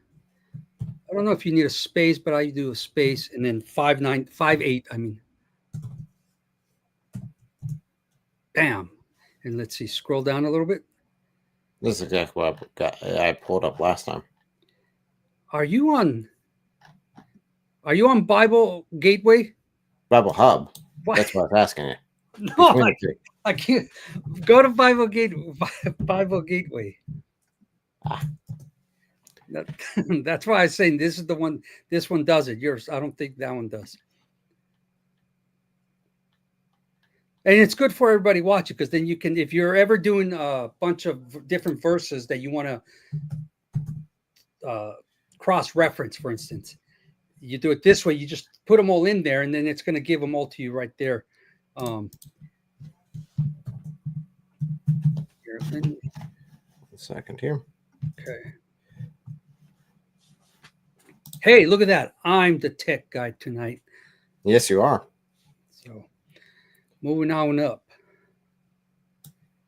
Tag. Soon I can retire. You're going to leave me hanging. You're going to kick me out of the nest. I'm going to be flapping my wings. So is that? It's a Bible Gateway, right? Bible Gateway. That's what came up with Bible Gateway. No. I'm going to send you the link. Yeah, do want to send me a link. That'll be easiest, probably. Okay. Go to private chat. Paste. And there it is. And you want to save that because it's actually helpful. It's really good when you're just doing a quick reference of a bunch of verses. There it is. Okay, so I had already pulled it up. Now scroll down a little bit. See how I pulled up 1 Peter? And it also did, so it did 4:19 and 5:8. So now you have them both right there. Now you have your full context of them. So here it says, so then those who suffer according to God's will should commit themselves to their faithful Creator and continue to do good. And then 1 Peter 5:8 says, be alert and sober mind. Be alert and of sober mind. Your enemy, the devil, prowls around like a roaring lion looking for someone to devour. So the context that Jay Smith was giving you here is that there's examples of where it's both God and the devil. So God will use these trials, these tribulations, these things to not only to chastise you, but also to purify you. You go through the refining fire. But Satan is also working in such a way to put you through these things, but not for your good, but for your destruction. And so that your faith will fail. And so this is another example where it's not either or. So that's why you got to be careful, folks, whenever you're going through something, to instantly say the devil, or to say, oh, when it suits you, it's God testing me. It's like, well, hold on.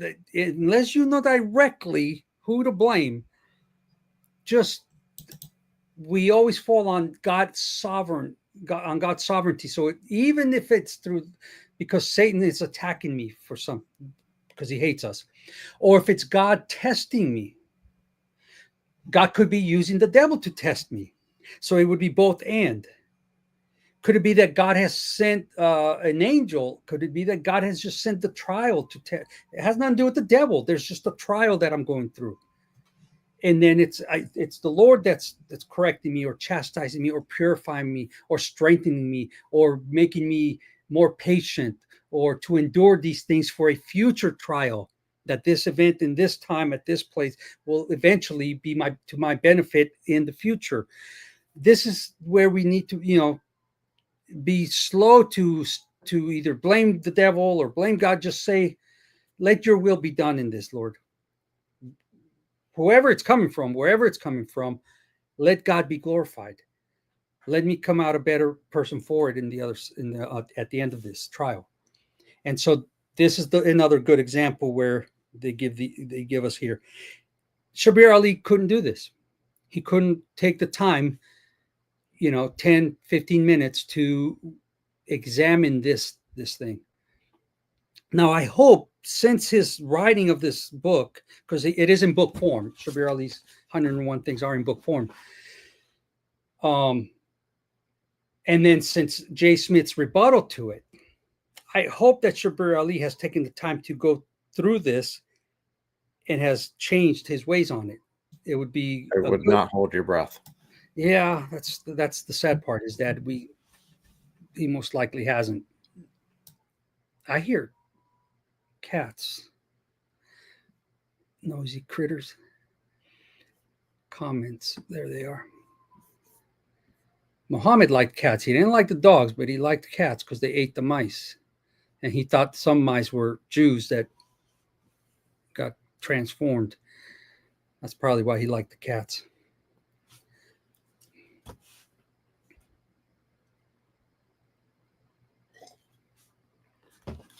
Okay, so that was one example. And there's no need to go through more of those examples on that. I think we've made the point that Shabir Ally just didn't understand Christian or Jewish theology pertaining to how God works in the lives of man. And there are times where this is where we were going to show how Shabir Ally blew it. There is a verse in the Quran that says, let's see here, Quran.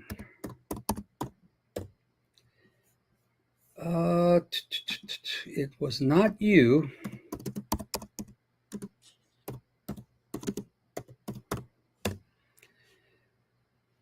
Let's see, it was not you who killed him, but it was, let's go to Quran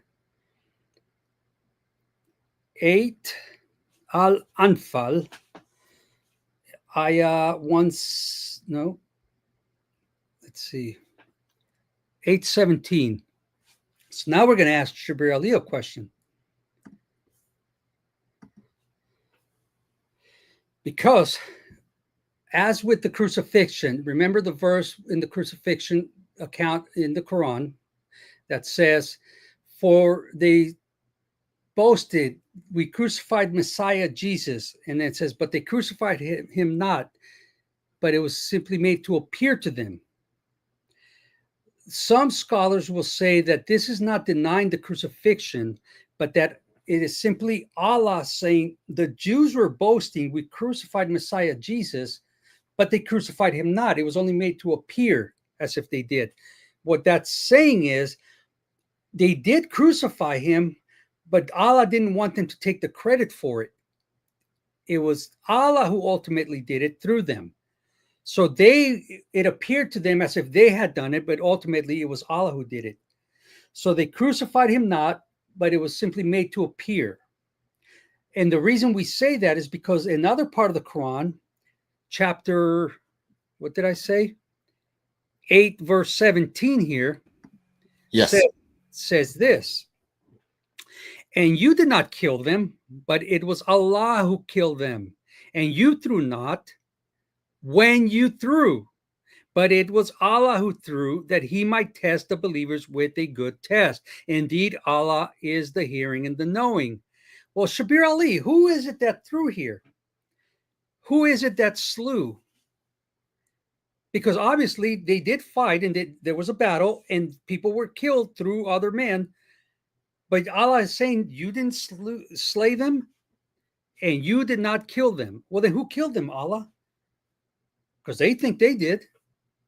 And then when it says, but it was Allah who killed them. So Allah killed them?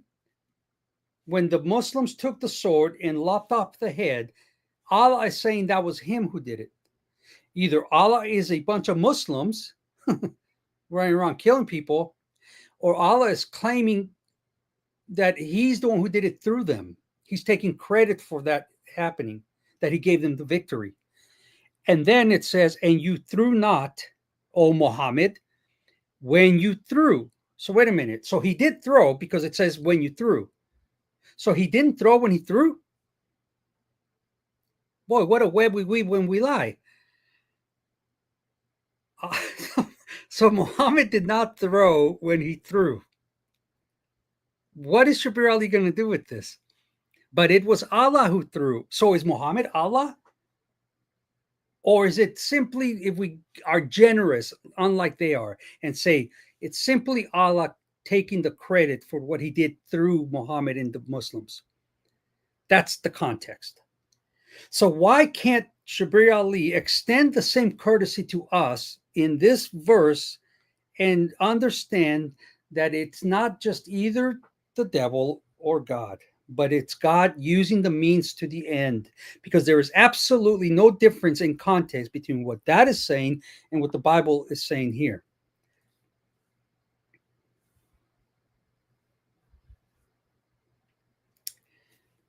What's he going to do? So you see, folks, how that's one thing that gets flipped around, and now the Muslims who follow Shabir Ally and agree with Shabir Ally in his list, now you've just ruined your Quran. Now your Quran has a contradiction. What are you going to do? Boy, we're only on one, Eric. Okay, hold on.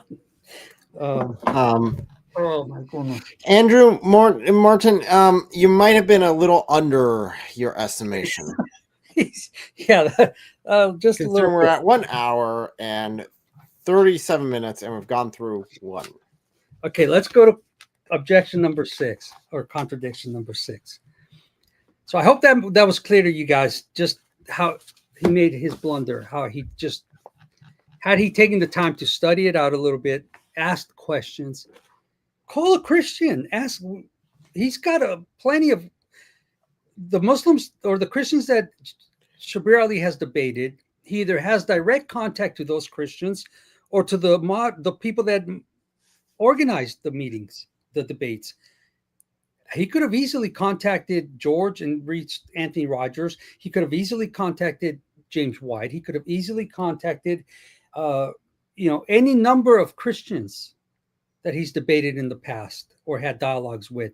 He regularly meets with Samuel Green from Australia, and they have dialogues in semi-debates regularly. He could have easily contacted him. They're cordial with one another. They're in communication. I am 100% sure that Samuel Green would have given him a proper answer in accord with what we've just presented, that would have answered his objection. But he didn't take the time to do that. So real quick here, I do have something for Gen Z Muslim here, because I'm assuming he's talking about entering into heaven, and he's talking that no Muslim can know for sure, but the hadith say that by God's mercy and good deeds, it'll help. Well, look up Sahih Muslim 2767, which specifically tells you what will happen, what goes to your ransom from hellfire. It'll tell you exactly what on the day of resurrection Allah will give you as ransom from hellfire. And I don't think you're going to like the answer. And it's Sahih. Yeah, I do have some slides on the concept of redemption in Islam, and there's no straight answer because there are so many contradictory ways. Muhammad himself even said that he doesn't know what will happen to him. He doesn't know what happened to you. He doesn't know what happened to him. Nope. Why on earth would you follow a prophet who's saying, I don't know what I don't know what's going to happen. Okay, but follow me, because it'll so totally work out. But I just don't know. Right. Who was it? His companion that said if he has 1 foot in Jannah and 1 foot outside, he wouldn't trust the makr of Allah. That would be Abu Bakr, who was the first male convert to Islam, as well as Muhammad's own father-in-law, and first rightly guided caliph. And that's his understanding of Muhammad's teachings and the nature of Allah. After all, do remember that according to Islam, the first generation of Muslims is the best, and it's a degradation after that. Yeah, that's not good, because that's 1,400 years of. Yeah, we'd have no hope. If that's true, no Muslim today would have any hope of understanding any part of the Quran or the Hadith. But that's what it teaches. Yep. So, if we go to number 6, was Jehoiakim 18 years old? See, these are basically the same thing. Let me go to one. We'll do a few that are different, where it's a different way of getting the clarity. Because basically, folks, most of these are going to be this. Remember, 25 of them, it's the same way of dealing with them. And, that's a quarter of his objections. It's not, sorry, so Christian Sodium Channel, it's not Sahih Muslim 27 verse 67. It's just 2,767. There's no. Oh, that's the new numeric system. So yeah, I like the old numeric system, but everybody's changing, and I don't like changing with time. So I have the old one, like Sahih al-Bukhari, where it'll be volume, so volume 3. It'll be section, and then book. So it'll be volume 3, section 4, or book 4, section 35. So I have the old. I do have the modern one as well, but I really prefer the old school stuff. That's how I had some of these memorized, was in the old. What is this? Whoever died and he ought to have fasted. Oh, look, how convenient. Chapter 42. Whoever died and he ought to have fasted the missed days of Ramadan, can somebody else said, if 30 men fast one day on his behalf, there will be oh, never mind. Just silly stuff on. Mother died and she ought to have fasted. Sister. Sorry, folks, I'm getting distracted. Squirrel. Oh, if you say the truth. Oh, and Muhammad also promised heaven to any men who gave what's between their legs to him. I knew you were going with that one. Sorry, that's where it's like, oh, I don't know what's going to. Oh, but if you give me your dick and for me to suck on, then I will definitely let you into heaven. Yeah. But that will come out more on Wednesday. Oh boy. So there you have it. It's there. The references are there. Islam has no assurance of salvation. It's just a myth. It's a lie. He made them. If you have every way into your paradise, then there is no way. In Christianity, there's one way. Jesus Christ is the door. There's one way to enter into eternal life, and that is through the gospel of Jesus Christ, through the Son. No other way. If you try to enter in any other way, you're the same as a thief and a robber. And so that's the problem with world religions. They make exceptions for everything. Well, there's an exception for this. Well, there's an exception there. And ultimately, it's like, well, then why can't I make up my own exceptions, my own ways? If you're going to give me 20, 30 different ways, then what's another way? And that's the problem with these things. Let me find. You need to make an apology. I am sorry for your poor virgin ears. Yeah. That was the mundane version of some of the things in the Hadith. That's yeah. Okay. I'm gonna opt to just do a few more. I think people get the idea that it doesn't take much to clear these things up. Was Jacob the father of Joseph? Let's do one that deals with genealogies. Let's go to part 2 of his articles. This will be question 26 or contradiction 26.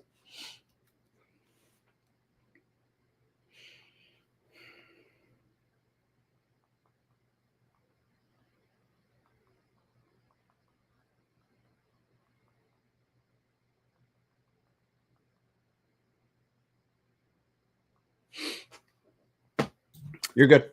Okay, so was Jacob or Heli the father of Joseph and husband of Mary? So I want to deal with these because a lot of the objections have to do with Christ and with Paul a lot of times. So this is good to deal with some of these. So Matthew 1:16 versus Luke 3:23, and it's so this is the category is misunderstood the Hebrew usage. So this is the blunder that Shabir Ally made. The answer to this is simple, but requires some explanation. Most scholars today agree that Matthew gives the genealogy of Joseph and Luke gives that of Mary. And remember, this is important also for the question of the Messiah, because remember, one of the lines was cursed. And so how could Jesus come through a cursed line and be the king that would reign and rule and be the Messiah? Well, because you have to pick the right line. You have his mother and the father, and both of them go to David. So it's both are kingly and priestly lines, but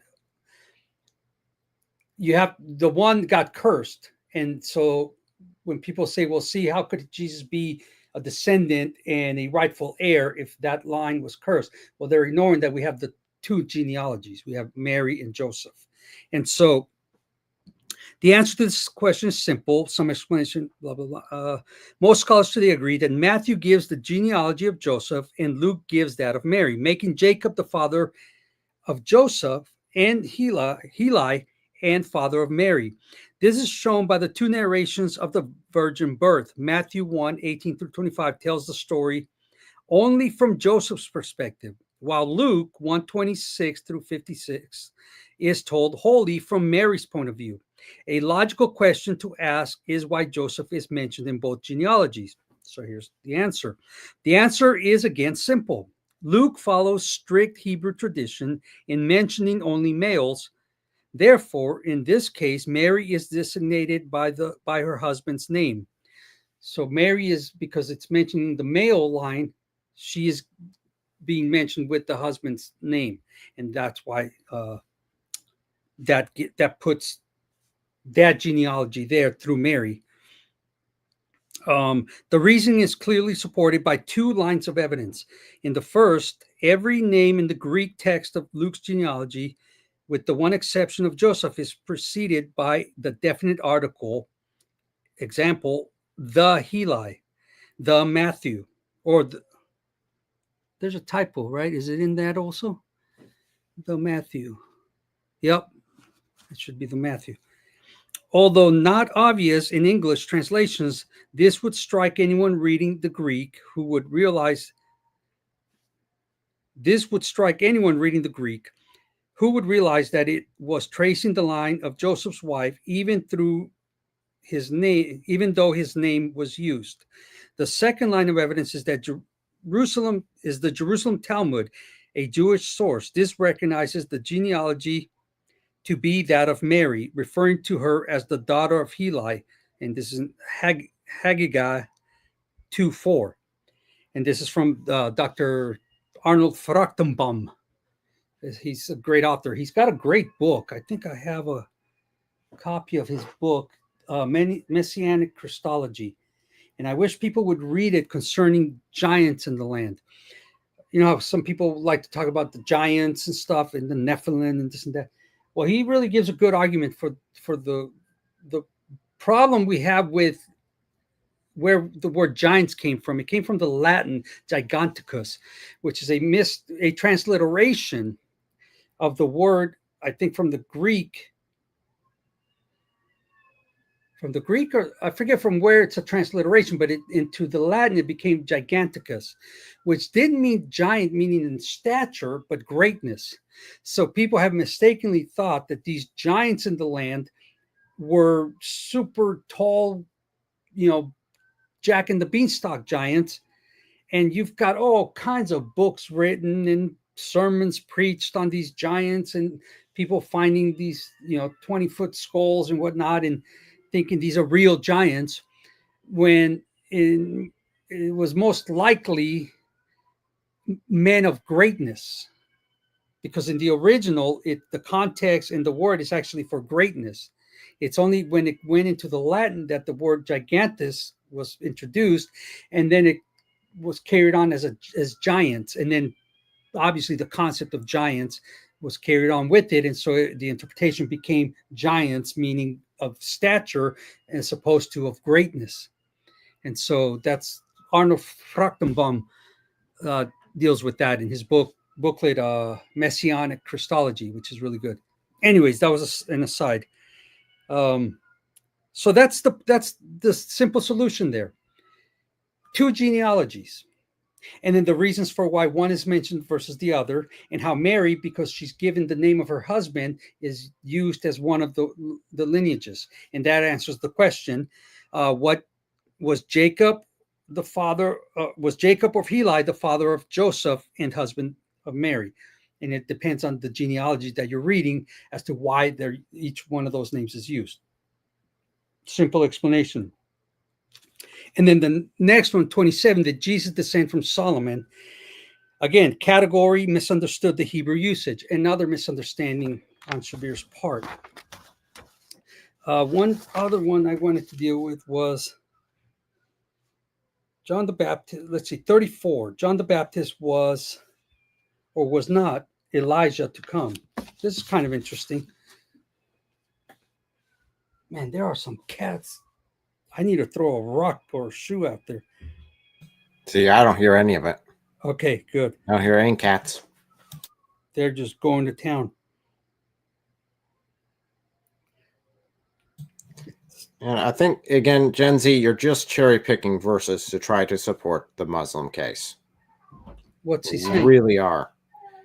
That redemption is basically through works. In Matthew 19:17 and then jumps back to Matthew 7:21.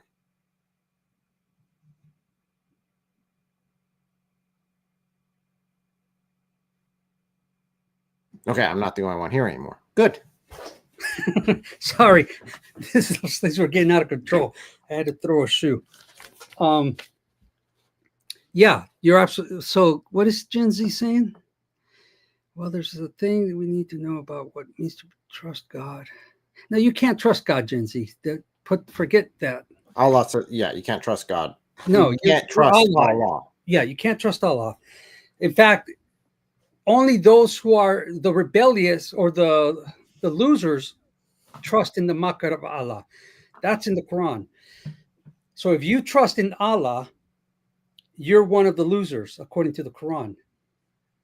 And if he needs the proof for that, it's easy to find. We'll find it. John the Baptist. Oh, here's a good one that we really do need to look at, which I don't know if it's there, but Muslims will often bring up. Here, Shabir, let me add another one to your booklet, 102. Let's deal with the cursing of the fig tree, because Muslims do bring this up a lot, and I want Christians to understand how to answer this. And this is dealt with. Let's see here. I know that these guys deal with it. So if we go to, I think we can upload it. Did I send you the PDF file for the hard sayings of the Bible? 1 second. Hard sayings of the Bible. Ah, this cool. One. Talking about this one right here? Yes, sir. They seriously tried to use the fig tree? No, it's not in Shabir's list, but Muslims use that. No, I mean that's just pathetic. But okay, yes. Yeah. It requires really no understanding of biblical commentary at all. That was where, let's see, because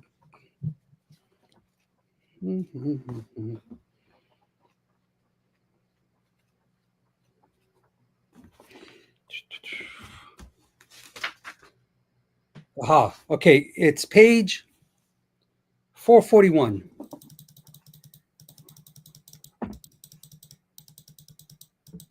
If you just, there's no way for you to 441. Yeah, there's no way for you to just type in 441 there, or actually go to the 441, or just page 441. Let me actually. I don't see 400. This only goes up to 200. What? You got gypped on the file. Hold on. Look at me. You're the one that sent me the file. That's true. If I got gypped, I know who gypped me.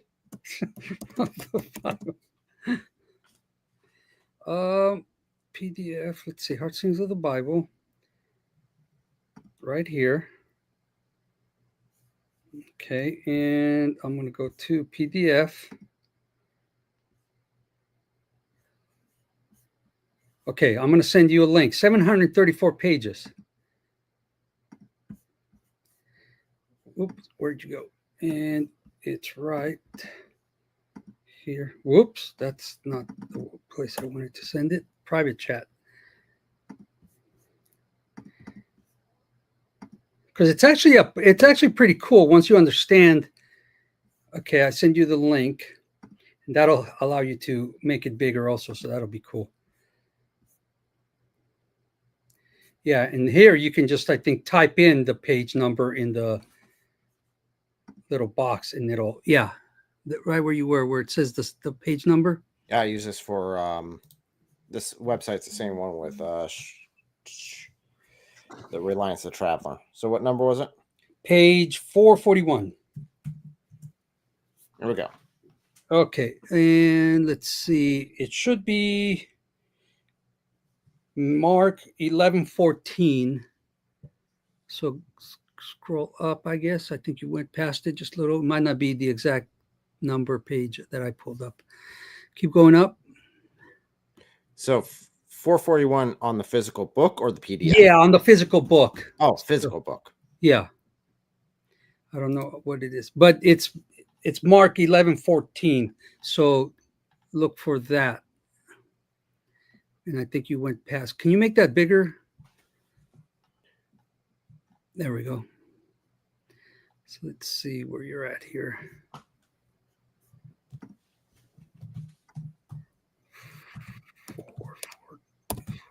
You said 11:14?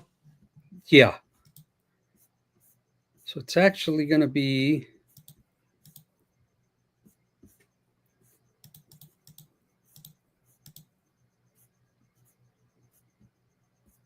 So here's reference to the fig tree here. Yeah, so it's actually going to be page 405 on the little window that you typed in. There you go. Okay, scroll up or down a little just so I see if I can, till you get to the next page. There it is. Let's see. Why the fig tree was cursed, right there. Okay, let's start there. So scroll up just a little so people can read it. Right there. Okay, so the thing is this. Jesus would, where is it? Oh, it's not in his. This is one that I've just heard a lot Muslims use often, actually. So here's the dilemma. The incident is related by Mark in a more compressed form by Matthew. According to Mark, Jesus and his disciples spent a night following his entry into Jerusalem and Bethany. Next morning, they returned to Jerusalem. On the way, he felt hungry, Jesus, and seeing in the distance a fig tree in leaf, he went to find out if it had any fruit. When he reached it, he found nothing but leaves, because it was not the season for figs. Then Jesus cursed the tree. May no one ever eat from you again. They continued on their way into Jerusalem, where that day he cleansed the temple. In the evening, they returned to Bethany. Next morning, as they passed the same place, they saw the fig tree withered away to its roots. And Peter remembered and said to him, Rabbi, look, the fig tree you cursed has withered. And that's in Mark 11:20-21. Was it not unreasonable to curse the tree for, and then the commentator says, was it not unreasonable to curse the tree for being fruitless when, as Mark expressly says, it was not the season for figs? So the Muslims will bring this up and say, well, look, if Jesus is God, how could he not know that it wasn't the season? And why was he expecting to find figs if he's God and all-knowing, and then curse the tree for no reason at all? And so this is the objection that comes up to try to question the deity of Christ. And so then we see here, the problem is most satisfactorily cleared up in the discussion called the barren fig tree. There's a book that's been referenced many years ago by W.M. Christie, a Church of Scotland minister in Palestine under the British mandatory regime. He pointed out first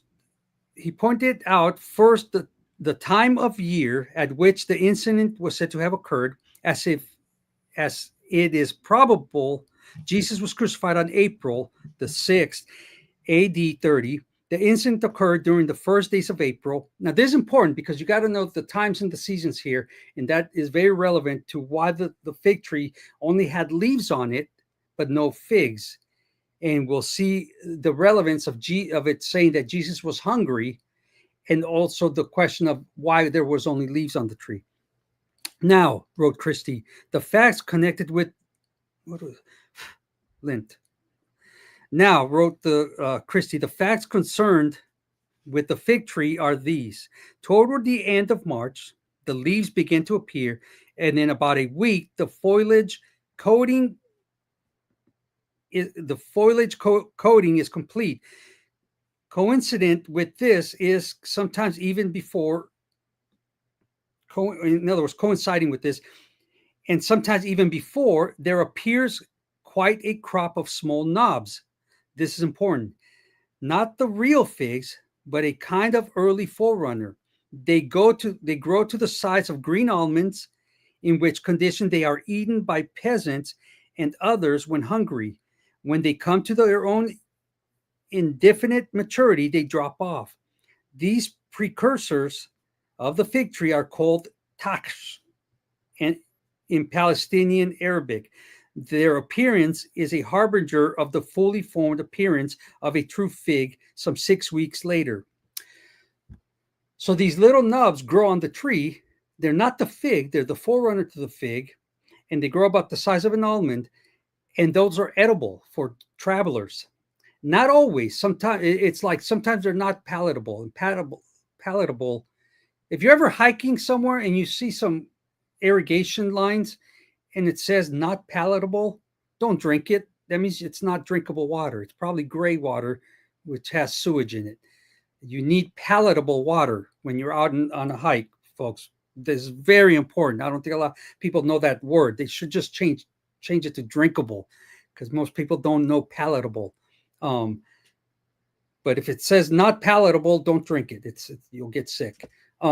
So, oops, let me change comments. Okay.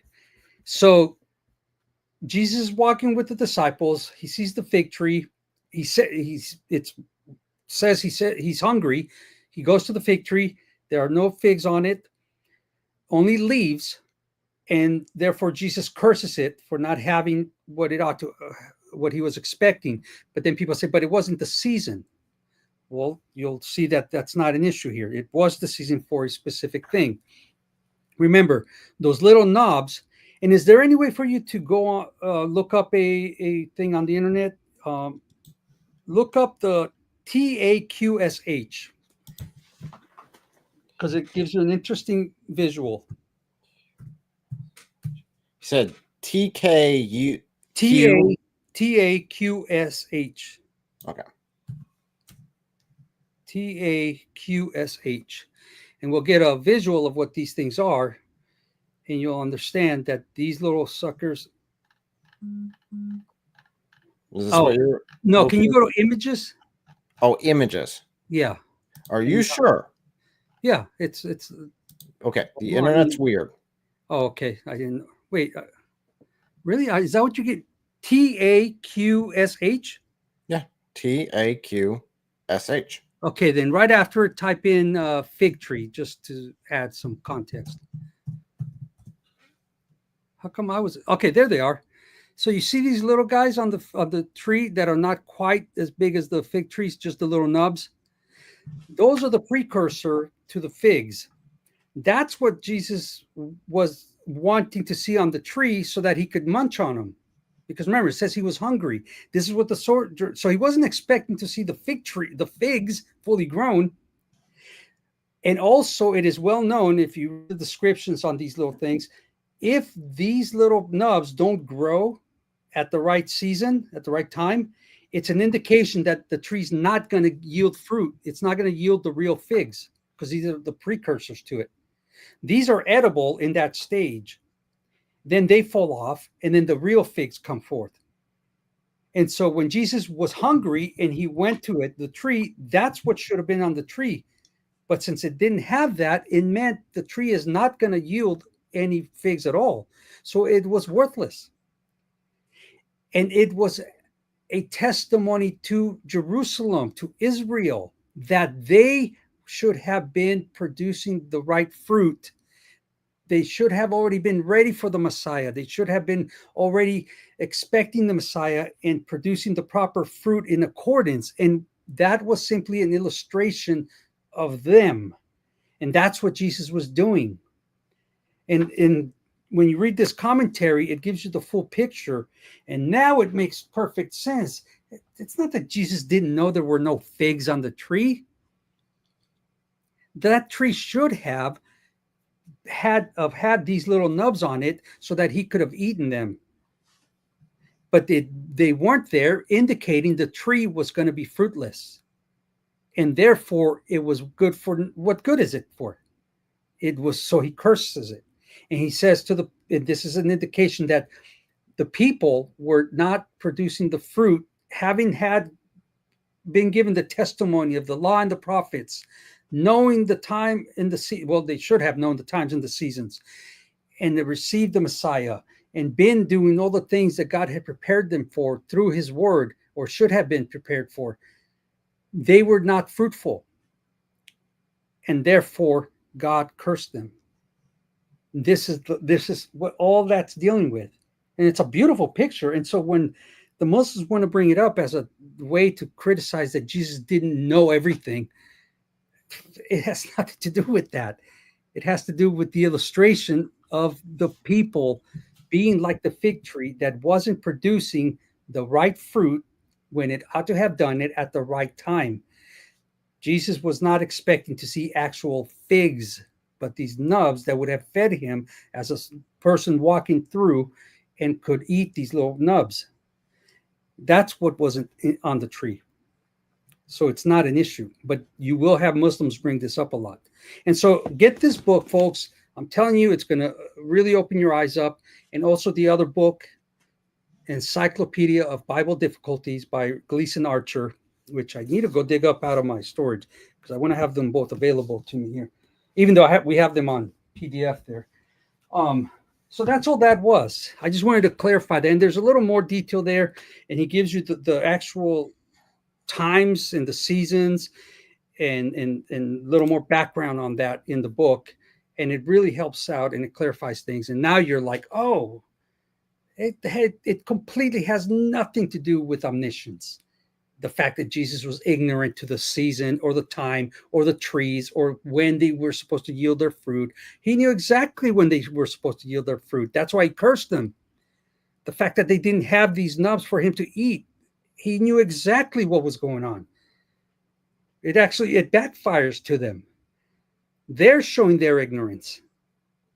Because the Muslims are the ones, and the atheists also bring this one up, are thinking the full fig.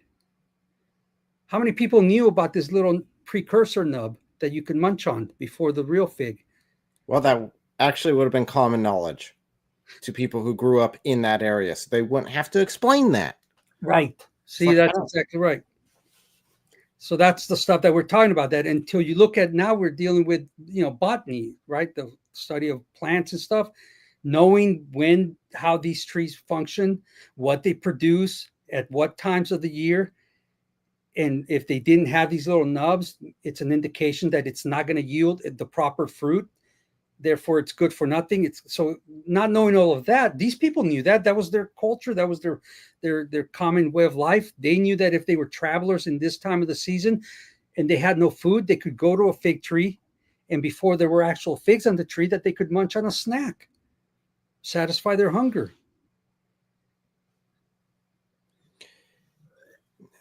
Real quick here, I do want to make this mention. Gen Z, stop using John. Just stop using the Book of John as proof that the Quran is true, or that it goes in line with the Quran at all, because everything in John is in line with John 1. And that just absolutely kills the Quran. Oh, looky here. I guess Shabir did use the fig tree. Matthew 21, yeah, on question 46. I thought it would have been more intelligent than that, but okay. It says that the tree which Jesus cursed withered at once, whereas Matthew maintains that it withered overnight. Okay, so now he's got a different issue with it. When did it wither? Okay, let's read. Let's read it. Let's stay consistent with this theme here. So Shabir Ally is saying that one part of the Bible is saying that it withered at once, whereas Mark 11:20 maintains that it withered overnight. So this is contradiction number 46, and that's still in part 2 of the objections. Now, category: misunderstood the author's intent. The difference found between the accounts of Matthew and Mark concerning the fig tree have much to do with the order both Matthew and Mark used in arranging their material. When we study the narrative technique of Matthew in general, we find, as we noted in the question 45 above, that he sometimes arranges his material in a topical order rather than in a strictly chronological order. That is more often characteristic of Mark and Luke. So the question here is a question of chronology versus exactitude, detail, where one is just giving you the topical narration and the other author is giving you an actual strict chronology of the events.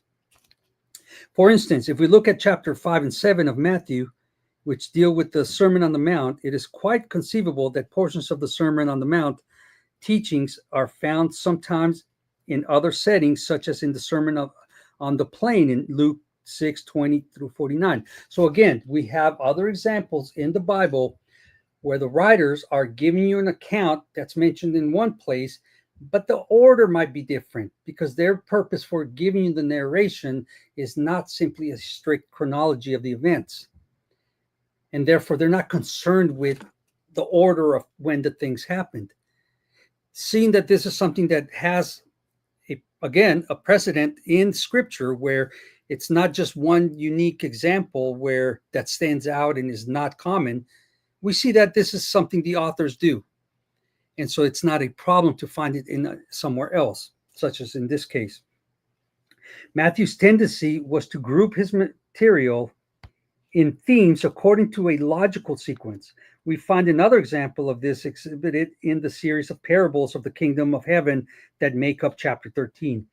Once a theme has been broached, Matthew prefers to carry it through to its completion as a general rule. Scholars have learned to interpret, to read, and to understand the writers of Scripture so that they can recognize a writer simply by the style. And so when you get familiar with an author and you read something, somebody gives you something to read, oftentimes you can pick it up and say, wait, this is familiar to me. This is like this or that author. And so this is the same thing with the Bible. So when you see the way either Matthew, Mark, or Luke or John writes, and you become familiar with their style, you can recognize and say, so for this to be a pattern is not an issue. We see that he's not making mistakes. He's just going according to his style of writing, and that's all he's doing. He's not being strictly literal in the chronology. He's simply giving a thematic overview, and that those are the things that we. Whoa! Violence upon my phone.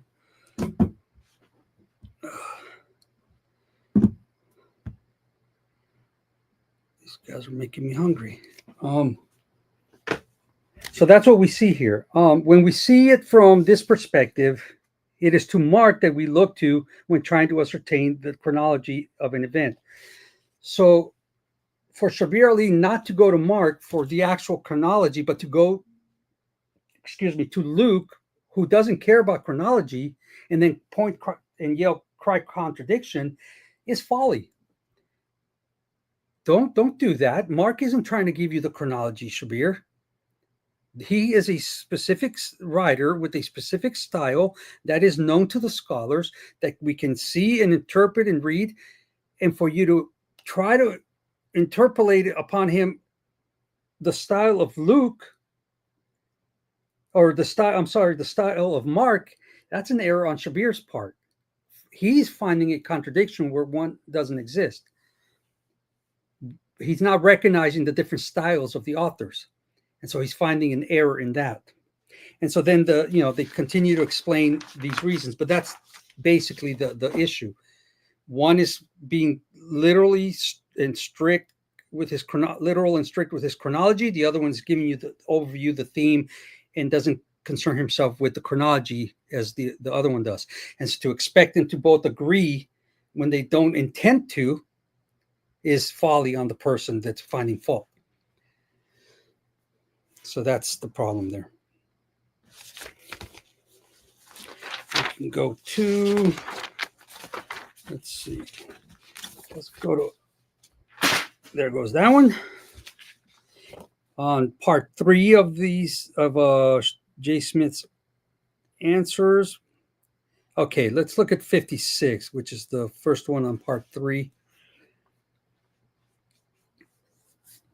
We'll do a couple more, and then I think we'll call it good. I think people get the idea of just, it doesn't take much to go through these and to see that Shabir Ally just made a lot of blunders.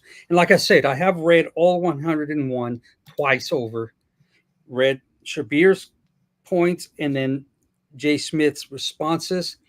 And like I said, I've read these other books on many of these, and there is not a single true or valid contradiction in the Bible.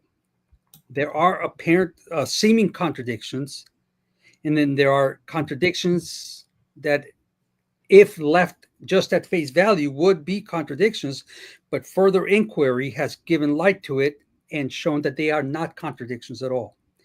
So that's what we have here, and this will continue to come up because people will continue to play on people's ignorance that haven't done their homework and push these things as contradictions, and that'll shipwreck people's faith, because it's overwhelming. Wow, 101 contradictions in the Bible. How can I put my faith in that? But remember, folks, we are all going to be held accountable before the judgment seat of Christ. Everyone will give an account. Us, obviously, as Christians, we've been redeemed, and it's Christ's righteousness, not our own. But you're accountable. No one goes to hell by accident. No one goes to perdition because of somebody else's fault. You will stand and fall before your Maker. You're not going to stand in at the judgment and point to somebody and say, well, it's his fault. He was mean to me, or he didn't tell me the truth, or, we are accountable. And obviously people's blood is on our hands when we fail to give them that which can save their souls.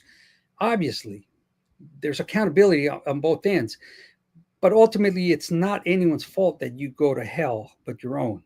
It's going to be you who will be shown beyond the shadow of a doubt that God gave you enough light to save your soul, and you rejected that light.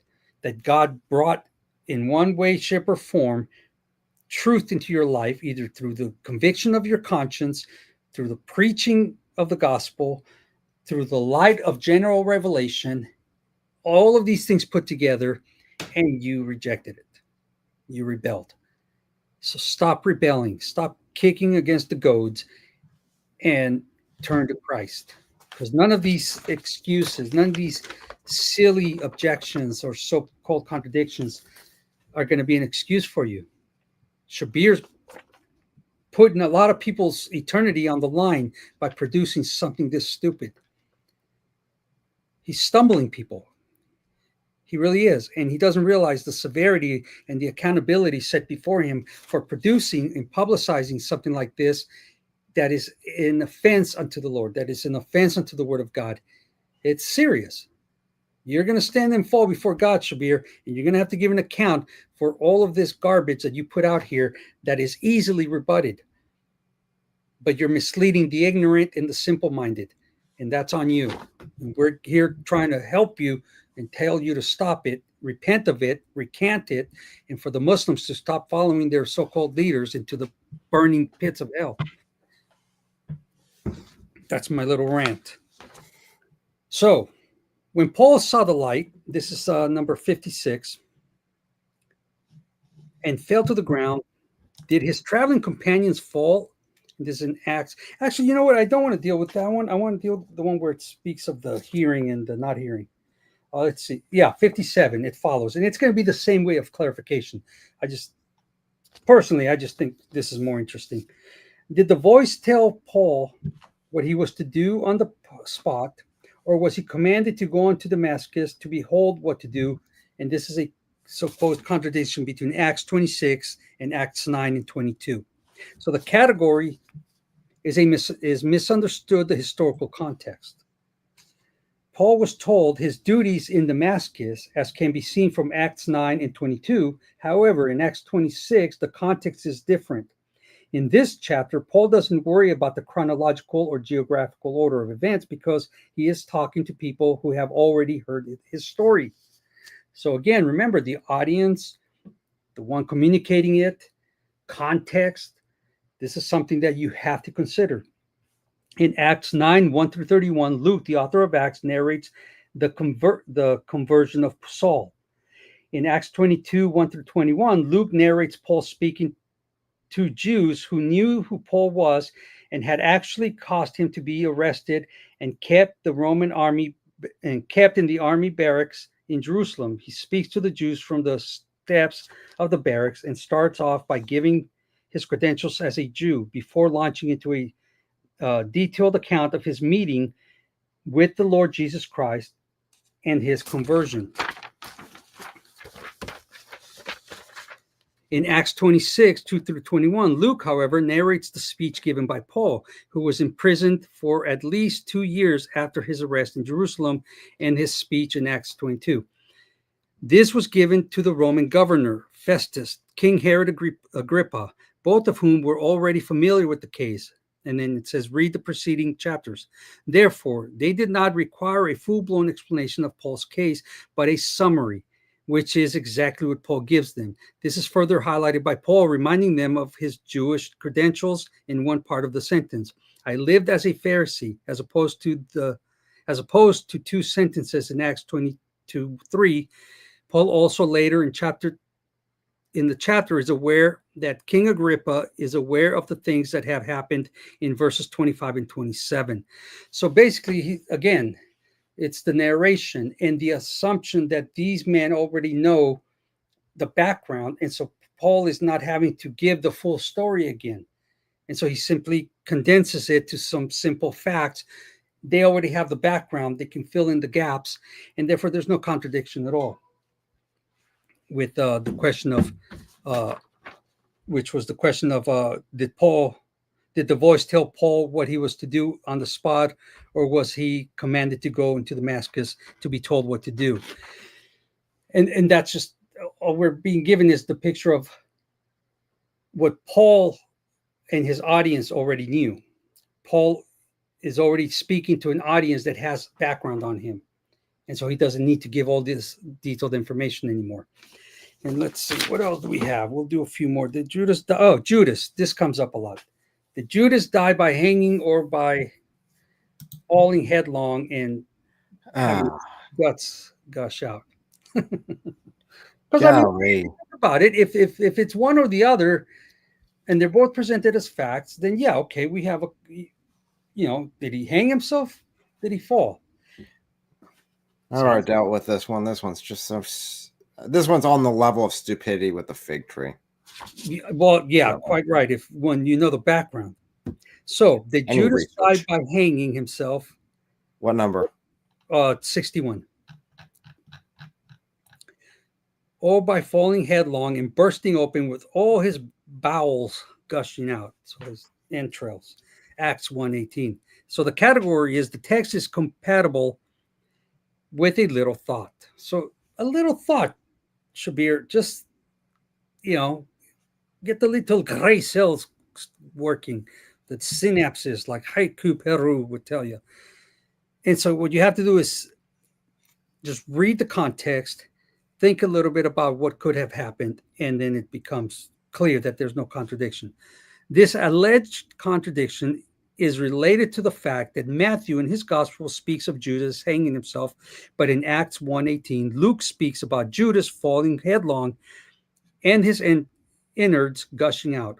However, both of these statements are true. I don't see why not. Matthew 27:1-10 mentioned the fact that Judas died by hanging himself in order to be strictly factual. So he's just giving you the facts. He hung himself. Luke, however, in his report in Acts 1:18-19, wants to cause the feeling of revulsion among his readers for the field spoken about, and for Judas, and nowhere denies that Judas died by hanging. Remember, nowhere does it say he only hung himself or he only had fell long. When you would make one exclusive to anything else, then you would have a contradiction. Remember that it's not always either or. It could be both and. That's something people need to remember a lot more. According to tradition, it would seem that Judas hung himself on the edge of a cliff above the valley of Hinnom. Evidently, the rope snapped, was cut or untied, and Judas fell upon the field below as described by Luke. So he hangs himself.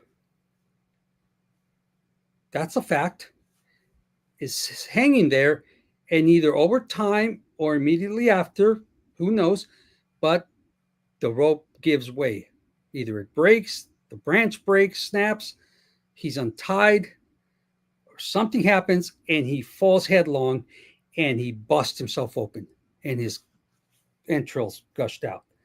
Okay. Both of those things are true, can be true at the same time. Well, real quick here, I'm going to show how they have to be true together, actually. Because first of all, we'll touch on who the authors are, because that actually matters. Their perspective and their education matters in this case. For example, if you have a body an animal, let's say an animal dies on a hot day, on a warm day, and it's out in the sun, it will bloat. There are gases that the body will release, and it will become basically a meat balloon. And if there is a massive impact, like, for example, if someone were to, in this case, hang themselves off of a tree, probably got discovered a few days later. It doesn't take very long for the bloating to start. Believe me. I've had enough animals. My face is bloating. I eat too many tacos, I think. No, I'm talking like the rib cage and the diaphragm itself expands quite a bit due to the gases. Yep. And again, that doesn't take very long from death. Like a drum. To happen. Thump them and they. Yep. Actually, you can also just puncture them to help release the gas. But if someone falls from that, then yes, they can burst open. And if you're untying someone that has hung themselves, that happens. And let's be honest, you're not being careful with the body anyway. You just cut the rope. Yeah, I would cut the rope. Spills out. Luke was a physician. So, of course, he would know the process of the biology. At the same time, he's doing an investigation on this. He's talking to multiple eyewitnesses, which most likely included the people who probably cut down Judas. So he's dealing with more information, more eyewitness accounts themselves, instead of just this is what happened while we were around.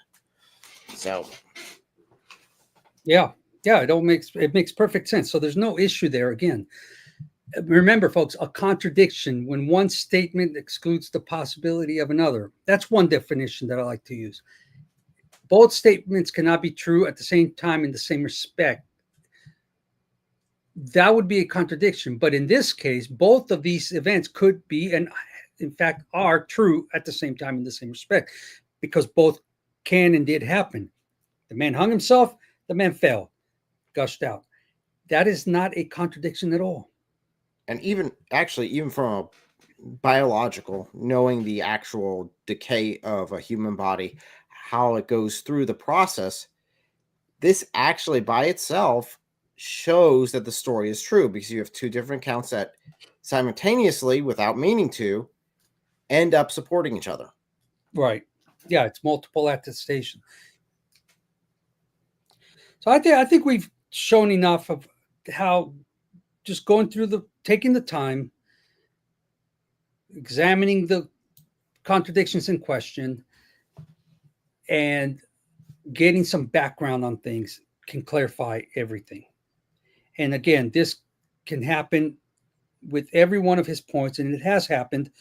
And as I said, it's been answered. Jay Smith and his co-authors have answered every one of these contradictions. And if somebody's not satisfied with the way they answered them, there's other authors that have given their input.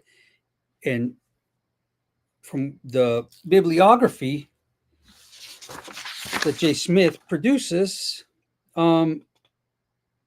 one of those books is the one I have, Gleason Archer.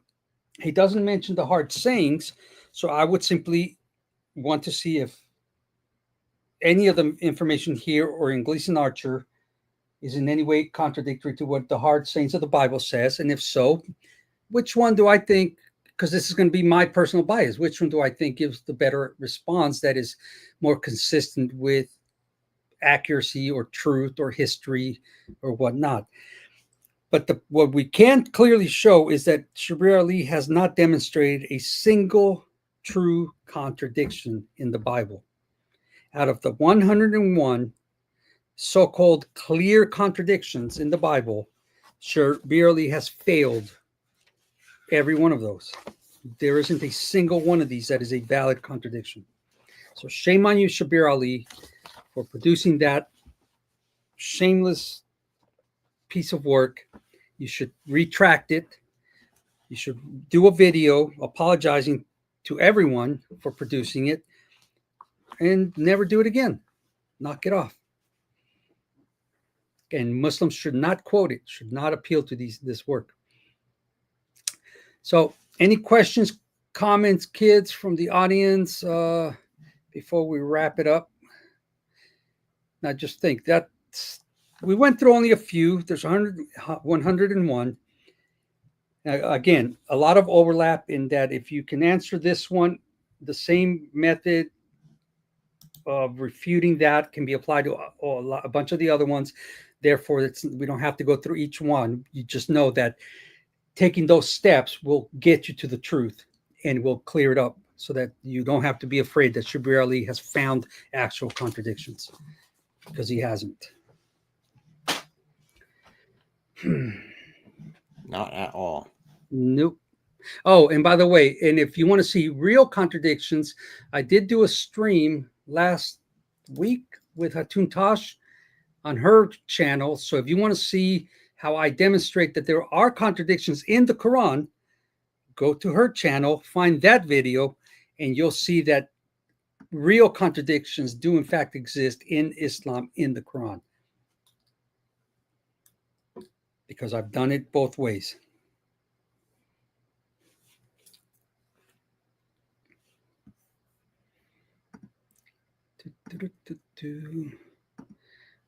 Well, let's see here.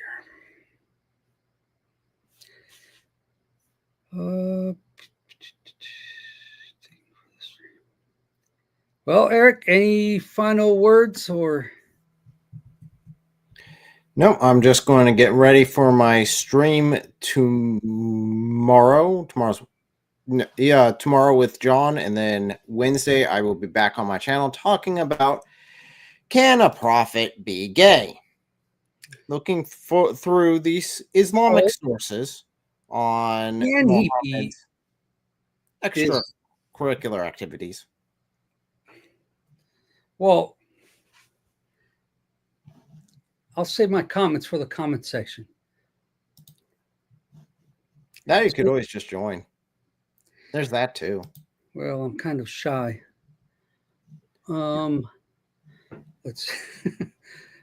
So you say. So what time is it? What time is your program? The program for if Muhammad's gay or if prophets can be gay would be 9 p.m. EST on Wednesday.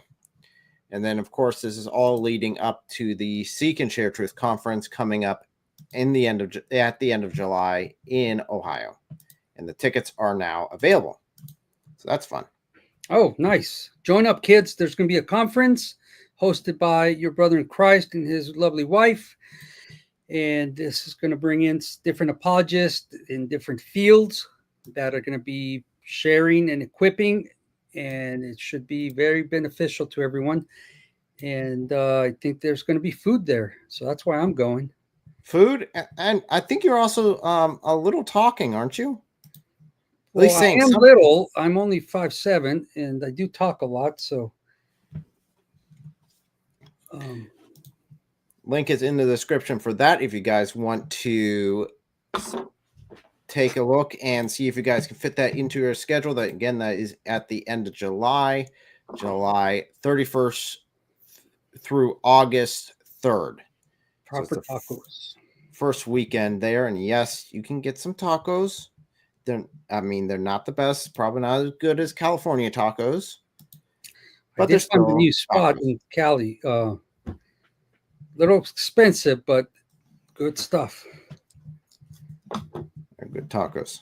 Don't say it too loud. Janine is gonna beat me up if I keep eating tacos and I don't pay off what I owe. I know. I feel bad. I do owe her tacos. If you guys cannot come, but you still want to enable this conference to happen, there is a link that I just shared. Well, that Truth Defenders just shared. That was the GoFundMe or Give, Send, Go for it. It's the conference fundraiser that we offer this conference as free. We would like to keep it free, but everything comes very expensive very quickly. Definitely when you're talking about 13 speakers, quite a few. Mm-hmm. Really quick to Gen Z. Actually, Gen Z, we just found those files on the fly here, which is a couple of the ones we sent you or that I sent you. So look up the title of the file of the book and then followed by PDF, and that should pull it up. And there should be several links that'll give you different. One of them was shorter than I guess the full length one was, but I'll find them again and then I'll send them to you. So they're there. They're accessible. Yep. Always ends with taco talk. Yes, it does. Yep. Yeah. All right, Eric, where can people find you, support you, and send you tacos? I think mostly, again, just support the conference itself. So help support the conference. That'd be fantastic. I love just to be able to bless people and to teach people how to do apologetics. We're going to have John McCrae from What Do You Meme there. We'll have Hatun. We'll have David Wood. We'll have Anthony Rogers will be there. Of course, Lewis will be there. Myself, my wife, and a bunch of other speakers. They are all, I believe, listed out on the ticket sign up. So if you have the opportunity, come on out. It'll be a fun time. Believe me, it's been fun every year that we've done it. And this is the third year now that we've done it. Cool. And if you can't make it, but you want to still support and bless, like he said, follow the links. Sow your seed of faith. Help out. Long distance artillery. Always pray. Pray for the event. Pray for safety. Pray for changed souls, changed lives, and just for sanctified hearts of the speakers. We need that for sure. So, all righty, kids. Remember, stay away from Islam. Follow Christ. Pick up a Bible. Read it. Obey what you read. And God be glorified. So we'll see you guys next time. I don't think we have a scheduled thing yet, right? But we'll come up with something. So good night, folks.